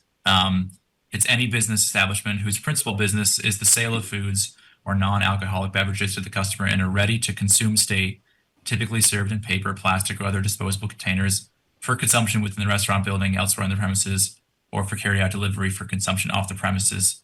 So as you can see, it's a pretty vague definition. It doesn't mention anything about having certain cooking facilities or even having a building itself. It just mentions a business establishment, which this would be. So I already reviewed its conformance with the Plan of Conservation and Development, but that specific line about enhancing development along Route 1 it says the development should reflect current community desires. Coffee establishments are pretty common in Branford and are frequented heavily. The commission could consider if adding one to this commercial site would reflect that current community desire. So with all this information together, I'm recommending, the staff is recommending that the commission approve this special exception with the findings and conditions below, with the finding that that the proposed use is consistent with the special exception requirements of section 9.8.f, and the conditions that vegetation along 199 Chestnut Street and 241-243 North Main must be maintained. If this vegetation is removed, the property owners should reestablish that vegetation to ensure that there is sufficient screening for the properties that abut this one. Any signage shall conform to the Branford zoning regulations and shall require a separate zoning permit. And the site shall be maintained so that any trash is contained in secure containers and shall be removed as needed to maintain compliance with the site plan. And that's all I got. Thank you. Questions, comments from commission members? Is that Joe Viuzzo with his hand raised, or? No, I have a phone number ending in 7382. I think it's, Okay. Is that a member of the public? Yes, hi, this is Norma Okay. Farina. I actually live on the property adjacent to where the truck is going to be. So I just wanted to, that you were talking about the trash and things and then the tree line that is in between us. I just want to make sure that, you know, that the trash will be maintained and that the gray water will not be put into the woodland area, which is my property. Correct. Because I've had a history in the past that, you know, things have kind of come over my side. And if there's going to be certain hours that, you know, if it's during the week or the weekend that the truck will be running. So that it's going to be during the day, and the gray water will absolutely not be dumped onto your side of the property. It will be properly disposed of in the mop sink, and no removal of any of the tree line between us. Okay. Okay. Yeah. And then so like as far as the noise level, like with, you know, events and things like that. So that's why I was just asking about the hours Right. of operation. So I would think it would be like 7 a.m. when people are going to work, and then, you know, before it gets dark. But the goal is to have a serene setting where people can just sit and have a cup of coffee and maybe hop on their phone or do something that's relaxing, because you really can't hear the traffic from the street. It's more trying to make it like a relaxing environment. I know that they had done a little market last week in the front with some vendors. But Yeah. Yeah. You came Yeah, over. I'm sorry. Yes. Yeah, I came over. Yeah, which was fine. I just, Yeah. you know, I'm just concerned because, you know, it's a tight neighborhood and a lot of the stuff does come over my yard from not just your space, but Right. other areas. So I just, you know, I'm just trying to maintain the integrity of my property as well. And also because I maintain the tree line Yes. and try to keep things tidy on my side, you know, the things don't go over to your side. Right. You know, just so we're both cohesive for each other and respectful, you know, to the nature too, and keep that maintained. I did plant some rose bushes and a little hummingbird feeder I put out, and it's just all the nature's coming right over and enjoying Okay, it. good. So it's nice. And we do Okay. have trash pickup 2 days a week there from John's Okay. Refuse. So never will have to worry about that sitting around. Okay. Thank you. All right. That's it from me. Thank you. Thank you. Questions, comments from commission members before we seek additional public comment? Any commission members have any comments? Sharon? Sharon Hutner again, just the same kind of comments that I actually made for the you know, the rehab center. I mean, just think about what to do with your food waste. Yes. And if you can possibly use compostable cups and forks and knives and all that, there's lots of sources in Yes. to buy those kinds of things. So just be aware of, what it's Absolutely. going to do to that immediate environment. Right. Thank you. My daughter's into that, completely vegan as well, so conscientious of all of that. Great, good for her. Yes, I agree. Thank you. You're welcome. Any other comments from commission members or staff? Let's see if any, is there any additional public comment? Any other members of the public wish to comment? Go ahead, Harry. I just want to commend the neighbor for being so, I'll say cooperative with a business being next door. So it's usually sometimes when you hear people come on, it's usually to complain. And the fact that she came and just wanted to clarify some things, I think that's great. So thank you for that. Yeah, thank you. You're welcome. Yeah, I'm open to, thriving business and things like that, but just that we're all respectful to each other. Exactly. Yeah. Yeah. Thank you. Thank you. Are there any other comments from the public or the commission members or staff or the applicant? Hearing none, then we'll close this matter as a public hearing. And again, this is something that hopefully we can take up in a little bit. Thank you, Ms. Edwards. Thank you. That brings us to our next public hearing. We got two more. Is Maria Barletta, applicant, 554 Main Street LLC owner. This is 560 Main Street. This is a special exception for a maker space art gallery. Is the applicant ready to proceed with that? Yes, I am. Good evening, everyone. I'm Maria Barletta. I'm looking to create an art gallery, art studio at 556 Main Street, where I will paint and also sell my art from there. I'm not going to do any structural changes. I'm just going to clean it up, make it a beautiful, peaceful space for people to visit. Sorry, I'm losing my voice.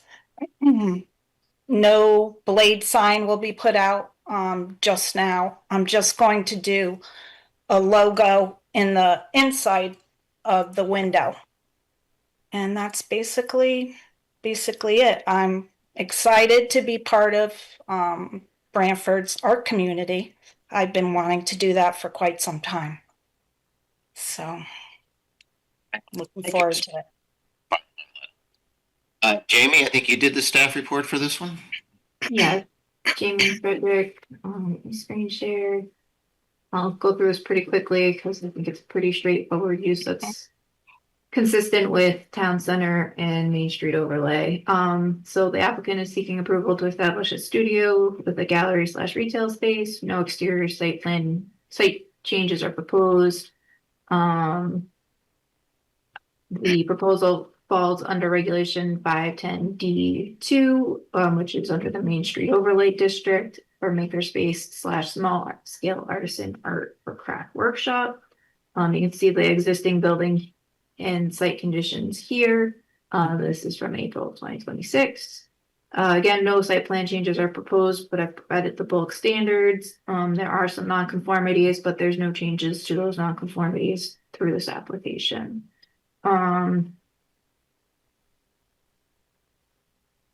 The project is within the Main Street overlay, and it falls under 5.10, so it's exempt from the landscape regulations.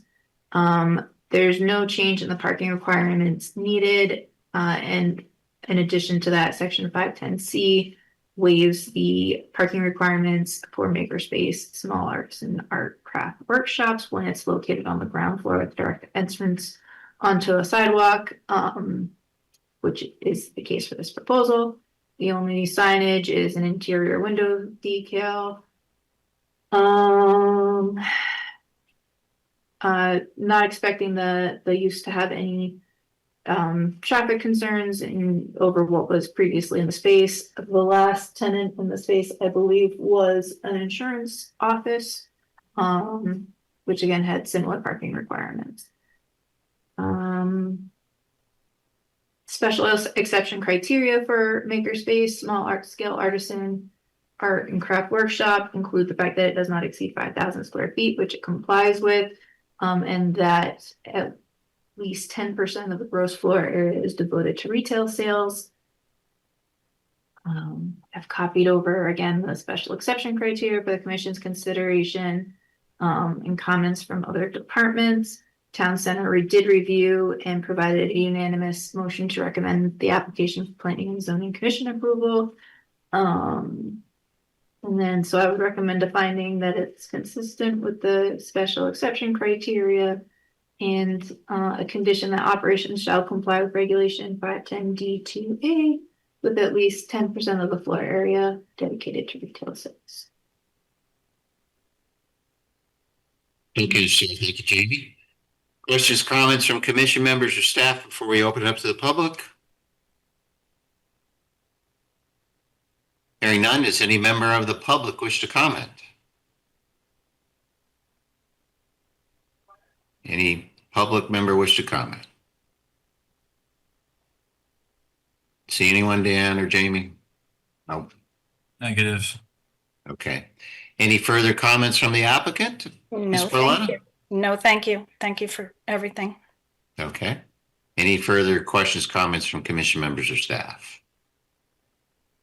Hearing none, then we'll close this matter as a public hearing. And again, this is something hopefully we can take up in a little bit. Thank you, Ms. Barletta. Thank you.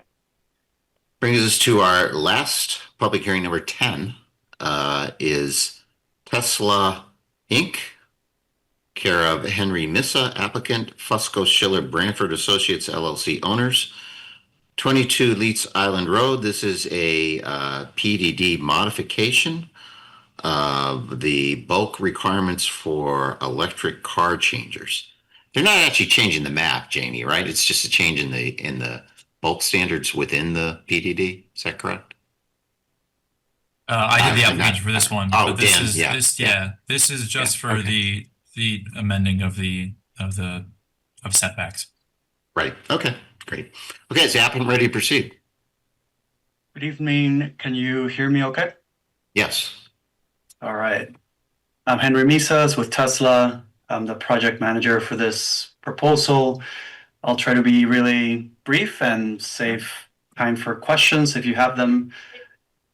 And I can also share my screen to show the proposed plan. Can you see the screen? Not yet. Can you see the screen? Yes. Great.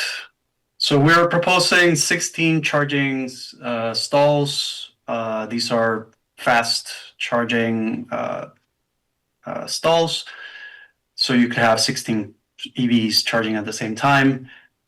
These are Tesla owned and operated charging stations. However, any EV can use them. We're proposing them at the northwest corner of the parking lot. This is what the landlord approved, and it also makes the most sense as it is furthest away from the Stop and Shop and other retail. So it's just the least busy part of the parking lot. We are proposing some screening, landscaping along the frontage, and the landscaping, which will be detailed in a more in our full construction drawings when we submit for building permits. But the landscaping shall conform to the Branford zoning regulations, and we'll pick plantings from the planting list. Other than that, this includes utility transformer, switchboard, all the equipment necessary for a charging station.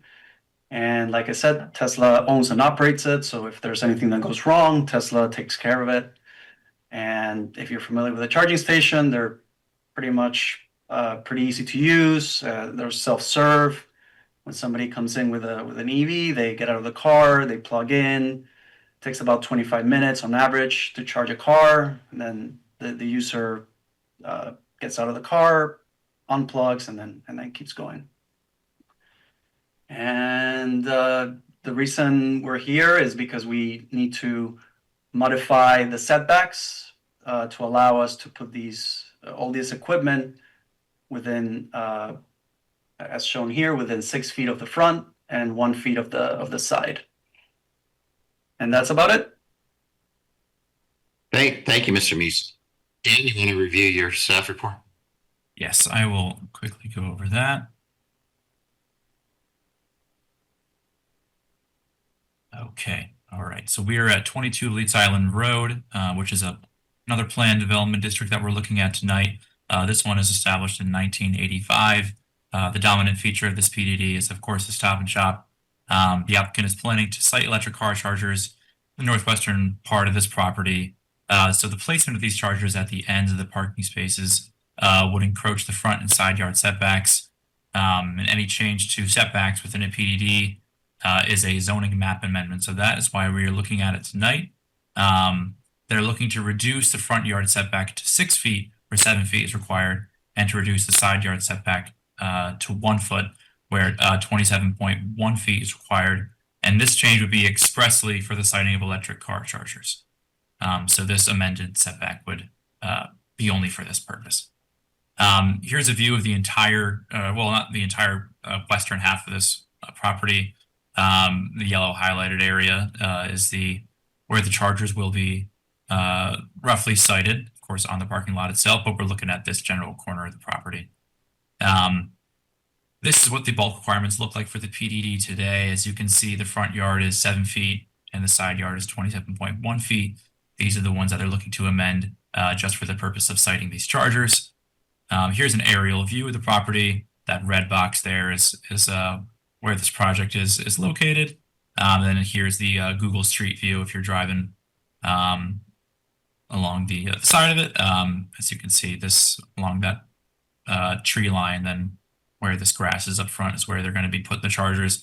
Again, to remind the commission, this application is solely to amend the setbacks for the PDD.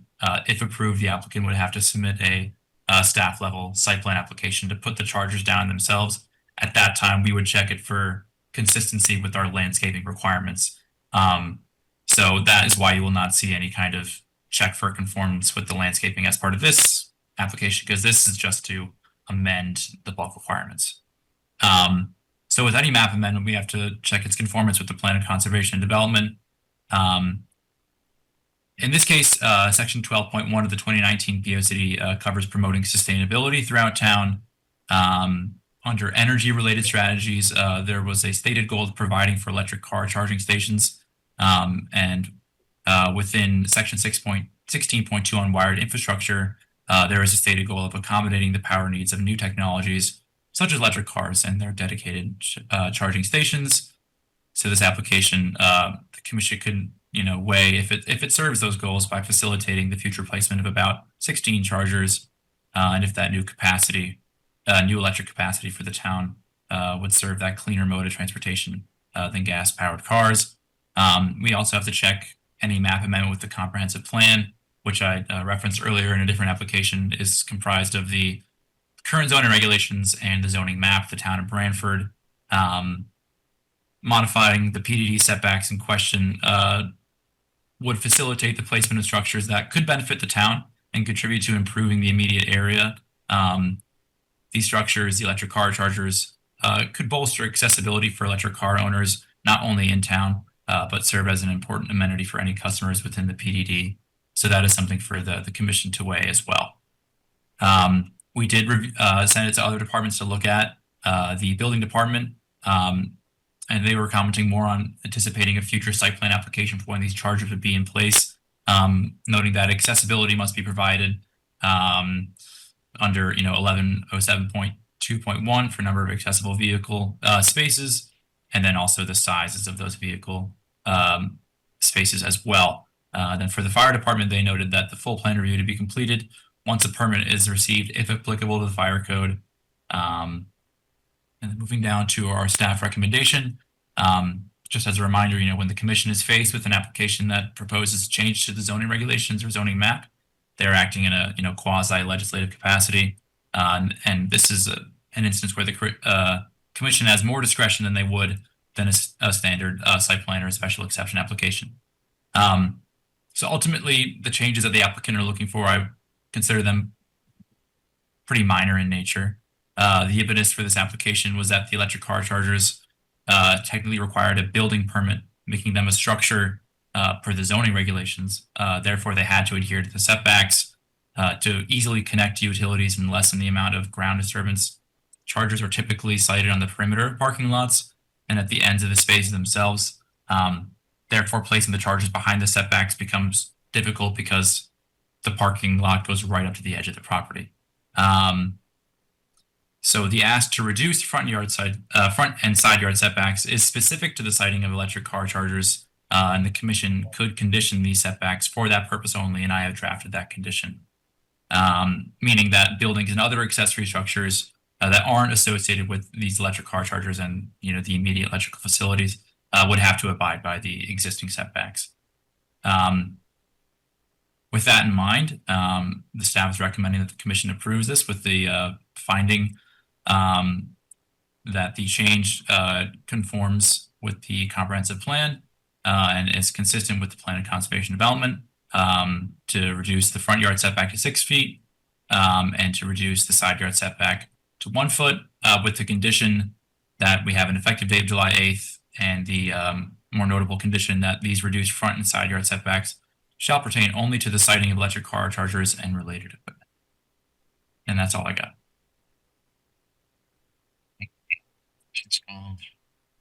Staff, before we open up to the public.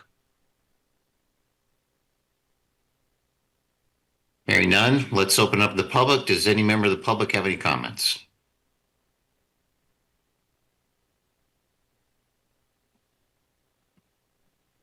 Do you, nobody see anyone? I don't. Okay, does the applicant have any further comments? Nope, thank you. And does the commission? Yep. I got a couple questions. One, I'm just curious. The amount of electricity that's needed, is there going to be some kind of special, something, where is this electricity coming from? Since it's so far away from any building, is it coming off the street as a separate meter or something? Sure. And do you charge? And if somebody wants to charge their car, is there a fee for all this? Is this a business within the business in the parking lot? Is this a separate entity? How does this work? Sure. Just curious. The power side. So this is coordinated with the utility, which is Eversource in this particular location. They do have capacity. The power comes specifically from the overhead lines that are along Leeds Island Road. They happen to be in the correct side of the street, so within easy reach, something like 50 to 75 feet away from the transformer, there is an existing pole that's about 50 to 75 feet away from the proposed transformer location. When people use the chargers, they pay for kilowatt hour. So it's like paying for gas, but instead of gallons, they pay for kilowatt hour. And this is, as far as the business side, what this essentially is an agreement with the landlord for us to use this space, and to offer this service to the public. In other words, we're a tenant in the shopping center. Well, how about maintenance and making sure that the equipment is not vandalized or anything like that, or the person that's using the equipment knows what they're doing, and who maintains this equipment? Is there somebody on site all the time? Probably not, I would assume. Sure. There are no attendants. However, Tesla owns and operates all the equipment. So if something fails, we will catch it. There's just many ways for us to know. For example, the equipment is all connected to the internet. So if there's any fault or any issues, we will know. We will send a service crew to fix it, and we're really good at having high uptime and reliability with our equipment. It's really important for EV users to have somewhere to charge, and for them to arrive and to make to just have that certainty that the equipment is gonna work. Or if a customer has a problem, then they can call Tesla and report that problem. Okay, fine. Thank you. How much is the Dave Dyer? How much is the kilowatt hour?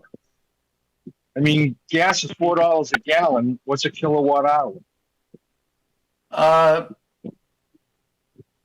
Cannot tell you off the top of my head, but I mean, is it something that whatever the current kilowatt price is through EverSource, is that what I mean? How's the consumer supposed to know how much they're going to be paying? Sure. I'm trying to see if I can find a quick example in my Tesla app. But what will happen is if you're going to a Tesla charging station, either you look in the app or in the car itself, in the screen in the car, it will tell you for each charging station what the price per kilowatt hour is at that particular station. It will be whatever EverSource charges, but some plus an additional markup. Again, I'm just trying to see if I can find a quick example. This is not Connecticut. I could look up Connecticut, but just as an example, in New York, it's like between 30 and 40 cents a kilowatt hour, but it changes per charging station, and it varies over time. So how many kilowatts is used in the 25 minutes, as you say, charges the car? Every car is different. Every car has a different kilowatt hour per battery. As an example, say my car, it's a Model Y. It's something like 75 kilowatt hours for a full battery. But you could arrive with some percentage of the battery, so it really varies depending on your situation. Okay, thank you. Yep. Does Tesla have other charging stations in the state nearby, or where? Yeah, absolutely. Yeah, we have a few in Connecticut. I will say I think the closest one to Branford is probably New Haven, where we have I think a couple in New Haven proper.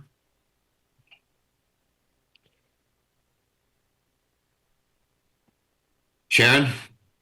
Sharon Hutner. There's also a whole bank of Tesla chargers in Hamden, if I'm not mistaken. And I really think this is going to be a great thing for the town, for Branford. I mean, the businesses in that general location are really going to be at a tremendous advantage, because while somebody is charging, there's Stop and Shop, and there's the liquor store, and there's Dunkin' Donuts, and there's the Sky Diner, and people usually look for businesses to go to while their cars are charging. So I think this will be a great thing for Branford. Thanks, Sharon. Any other comments from commission members or staff? Nothing from the public, right? Any further comments, Mr. Misa? No, thank you very much. Okay. And I think we can close this matter as a public hearing. We can take this up in a bit. So my suggestion is, we've been doing this for 3 hours and 20 minutes. So I would like to take a 10-minute break if we could. So let's meet back at 10 o'clock. We do have a bunch of, I would like to get through 1, 2, 3, 4, 5, 6. I have like 7 applications to vote on. So I think we're here for another 45 minutes to an hour. That's my guess. Could be longer or shorter. So we'll take a recess until 10 o'clock. So let's go back on the public hearing items that we heard and see what we can take care of. The first 3, actually, there's one public hearing. It's 850 West Main Street.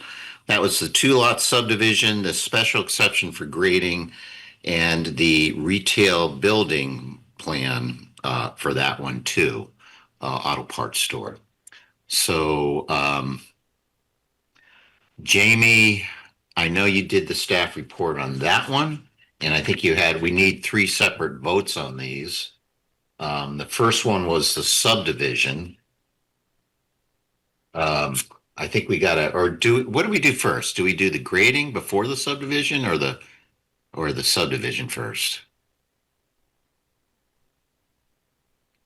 I I'm don't. not sure that it overly matters.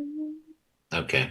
I mean, I think we could do either one. So maybe we can't do the site plan until the property is actually divided. So we can't. That one goes last. But why don't you? I mean, you had the subdivision first, and the subdivision has its own regulations. It technically isn't dependent on zoning. So maybe we'll start with the subdivision. And you had, I'm trying to remember, you had proposed findings and conditions for the subdivision and that you've pulled up. I have conditions. I didn't provide findings. Okay. Yeah, the finding is that it complies with the subdivision regulation. I think that's all you got to find. And then I could add that if you would like. Oh, we can wing that. And these were kind of detailed if you want to just review them with us. Sure. So again, I was looking for the subdivision map to be updated to include some of the items specifically identified in the subdivision regulations, including lot markers, consideration of solar energy, notes required per the subdivision regulations, and sidewalk revisions to the extent possible to straighten out the sidewalk, and associated easement for maintenance. Right. And then standard condition that I've seen on previous approvals, underground utilities are required unless waived by the commission. They're proposing underground, so I don't know that it's necessary, but I threw it in there. An easement for the section of sidewalk along Route 1 located on private property shall be provided to the town of Branford with language to be reviewed by town council prior to filing. We should receive a copy of the DOT approval. And then the Mylar copies shall be submitted and filed with the town clerk within the 90-day requirement. And just for clarification, proposed uses for each lot are subject to review as outlined in the Branford zoning regulations and must receive approval from the WPCA as applicable. Lots shall not be used without the required approvals. Okay, I think we're all voting on this one. So that is Joe Chadwick, Joe Viuzzo, Dave, and Sharon. Does anyone have any comments on this one? I think it's subdivisions. If it complies with the regs, you sort of got to approve it. So I think it kind of does. But I don't know. Anyone else have any thoughts? If there aren't any, does someone want to make a motion to approve the subdivision application with the finding that it complies with the subdivision regulations, subject to the 7 conditions that are outlined by Jamie in the staff report that she's displaying in front of us? Chadwick makes that motion. Motion by Joe Chadwick to approve the subdivision with that, with the findings and the conditions. Is there a second? Joe, second. Dyer. Okay, we gave it to, I heard Joe first, so Joe Viuzzo gets second. Any further discussion? All those in favor, Joe Chadwick? Joe Chadwick is in favor. Joe Viuzzo? Joe Viuzzo in favor. Dave Dyer? Dave Dyer is in favor. Sharon Hutner? Sharon Hutner is in favor. And the chair is also in favor. Okay, next we have the special exception to 6.8 grading. Did you have any proposed conditions and findings on that one? Jamie Frederick finding that it's consistent with the special exception criteria and conditions of approval. Again, DOT copy or starting with a sediment and erosion control shall be installed to the satisfaction of the zoning enforcement officer, copy of DOT approval for as applicable, and if no use is approved for lot 2, traffic shall be restricted by means to be shown on the site plan, subject to staff review. Since the driveway currently extends through to lot 2. Okay. Any questions, comments from anyone? Not, does someone want to make a motion to approve this special exception for the 6.8, I guess it is, the grading special exception with the findings and conditions set forth by Jamie in her stat report, the finding and the 3 conditions. Joe Vayuso moves to approve. Motion to approve with the finding and 3 conditions by Joe Vayuso. Is there a second? Chadwick seconds. Second, Joe Chadwick. Any further discussion? All those in favor, Joe Chadwick. Joe Chadwick is in favor. Joe Vayuso. Joe in favor. Dave Dyer. Dave in favor. Sharon Hutner. Sharon Hutner is in favor. And the chair is also in favor. And the third one is the site plan for the retail building. Again, it wasn't a public hearing. There wasn't anything, I mean, they have sidewalks. I think there was no landscaping issues, or I thought they addressed that. I think the landscaping plan complies with the current landscape regulations. Right.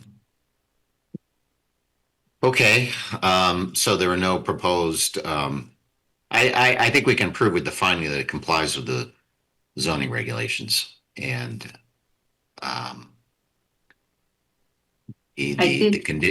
right.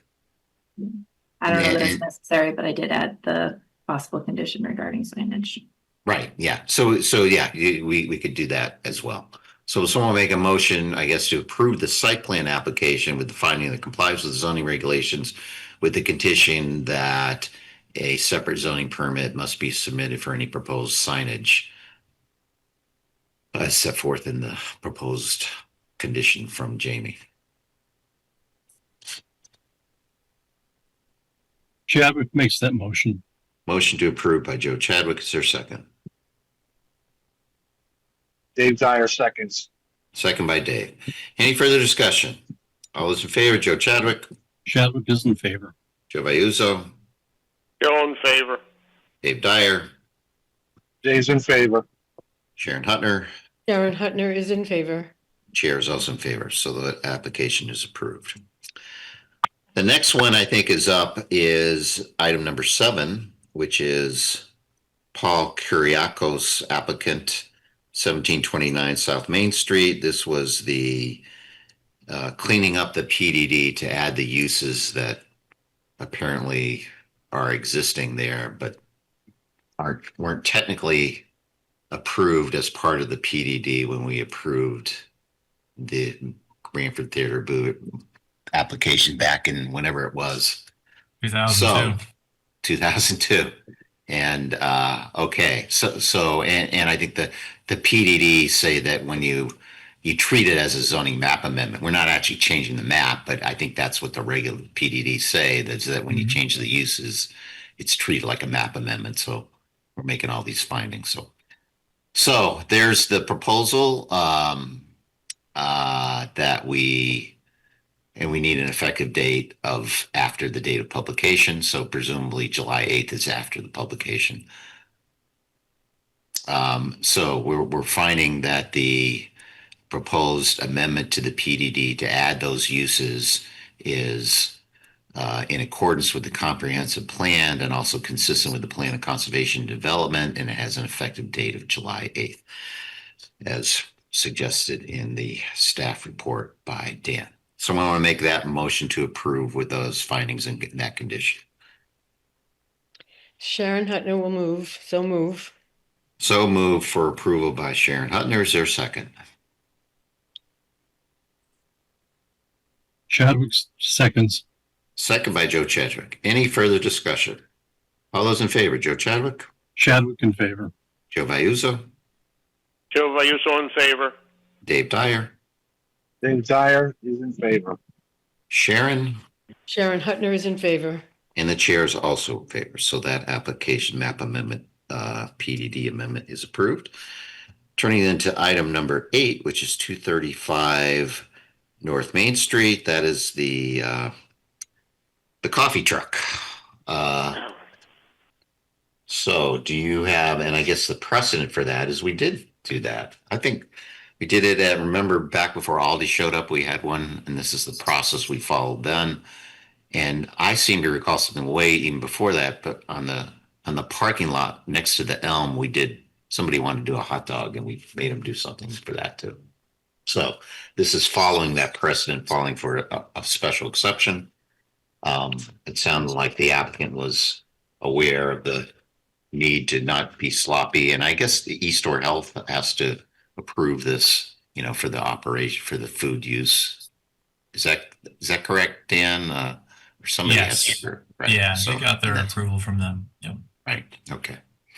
Okay. Do you want to, and you pulled up the finding and 3 conditions, and that I think you reviewed during the public hearing, and you're displaying to us now on the screen. If they look to someone, if they look good to everyone, to someone, does someone want to make a motion to approve the application with the finding and the 3 conditions suggested by Dan? Joe Vayuso moves to approve with the 3 conditions added. Motion to approve by Joe Vayuzo with the 3 conditions. Is there a second? Chadwick Dave Dyer seconds. Okay, I heard Joe first. Joe Chadwick gets a second. Any further discussion? All those in favor, Joe Chadwick, Chadwick is in favor. Joe Vayuzo, Joe in favor. Dave Dyer, Dave's in favor. Sharon Hutner, Sharon Hutner is in favor. and the chair is also in favor. Next one is item number 9. This was the Main Street special exception for a maker space art gallery. This is on Main Street. It's nice to see that area of town doing well. They got Doma. They got a little place called Slackline, which is kind of nice. A little printing thing, and this is a little artsy thing that fit in well. They got an egg place across the street, draws traffic. It's just it's nice to see that area of town doing well. So this is the staff recommendation of the finding of that it's in compliance with the regulations, and that it complies with that provision, the regulations, that at least 10% of floor area be dedicated to retail sales. So with that, does someone make a motion to approve the special exception application with the finding condition as suggested by Dan in his staff report? Dave Dyer so approves. Motion to approve by Dave Dyer. Is there a second?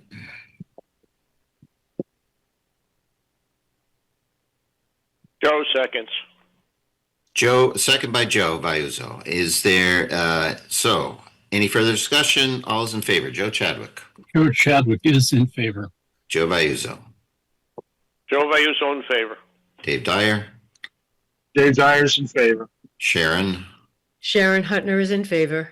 and the chair is also in favor. So that brings us to item number 10. This is the Tesla application. So you want to, Jamie, I think, did you do that one? I've got it up here. Okay.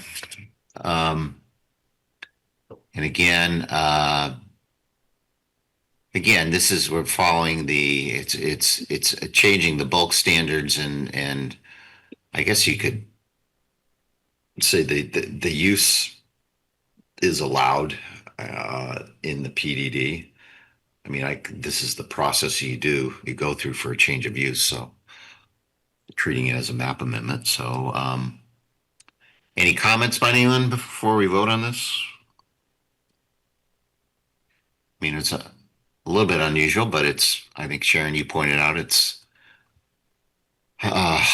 probably a good thing.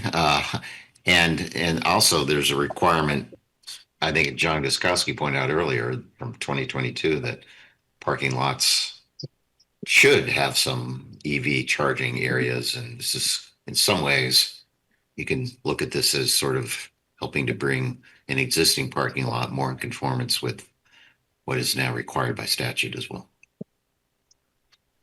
So someone want to make a motion with respect to this one with the finding and the conditions about the effective date and the reduced front yard and sidebars pertain only to the siting of the electric car chargers and related equipment. Sharon Hutner so moves. Motion to approve by Sharon. Is there a second? Chadwick seconds. Second, Joe Chadwick. Any further discussion? All those in favor, Joe Chadwick? Chadwick is in favor. Joe Vayuso? Joe V in favor. Dave Dyer? Dave is in favor. Sharon? Sharon Hutner is in favor. And the chair is also in favor. So that completes the public hearing items. Under new business, we have a number of items scheduled for public hearings, at least item number 1 and 2. Again, those will be considered at our July 9th meeting. One is we're starting the zoning regulation amendment to comply with Public Act 25-1 that the staff had circulated to us. I think 2, we've got automobile repair, also a special exception. And a couple of other things are on there. We have to, for a coastal site plan, we'll get to that whenever we can, I guess, and whenever, if Deep has to review it. And number 4, an accessory apartment, which I think is also scheduled for July 9th. So we'll hear those all on July 9th, as well as we have a couple of continued items from this one. So July 9th, we'll have a fair amount of stuff, though not as many as tonight. So it brings us then to our minutes for our June 4th, 2026, which I think were circulated. I don't know if we were all here, but someone want to make a motion with respect to the June 4th minutes. Chadwick moves. Take it, Joe Vayuso. Joe Vayuso moves to approve, and it's second by Joe Chadwick. Any further discussion? All those in favor, Joe Chadwick? Chadwick approves. Joe Vayuso? Joe approves. Dave Dyer? Dave Dyer approves. Sharon? Sharon Hutner approves. And chair also approves, so the minutes are approved. Any correspondence, Jamie? No correspondence. Okay. And we have other business. There's 3 bond releases. Do we have are those ready to go forward?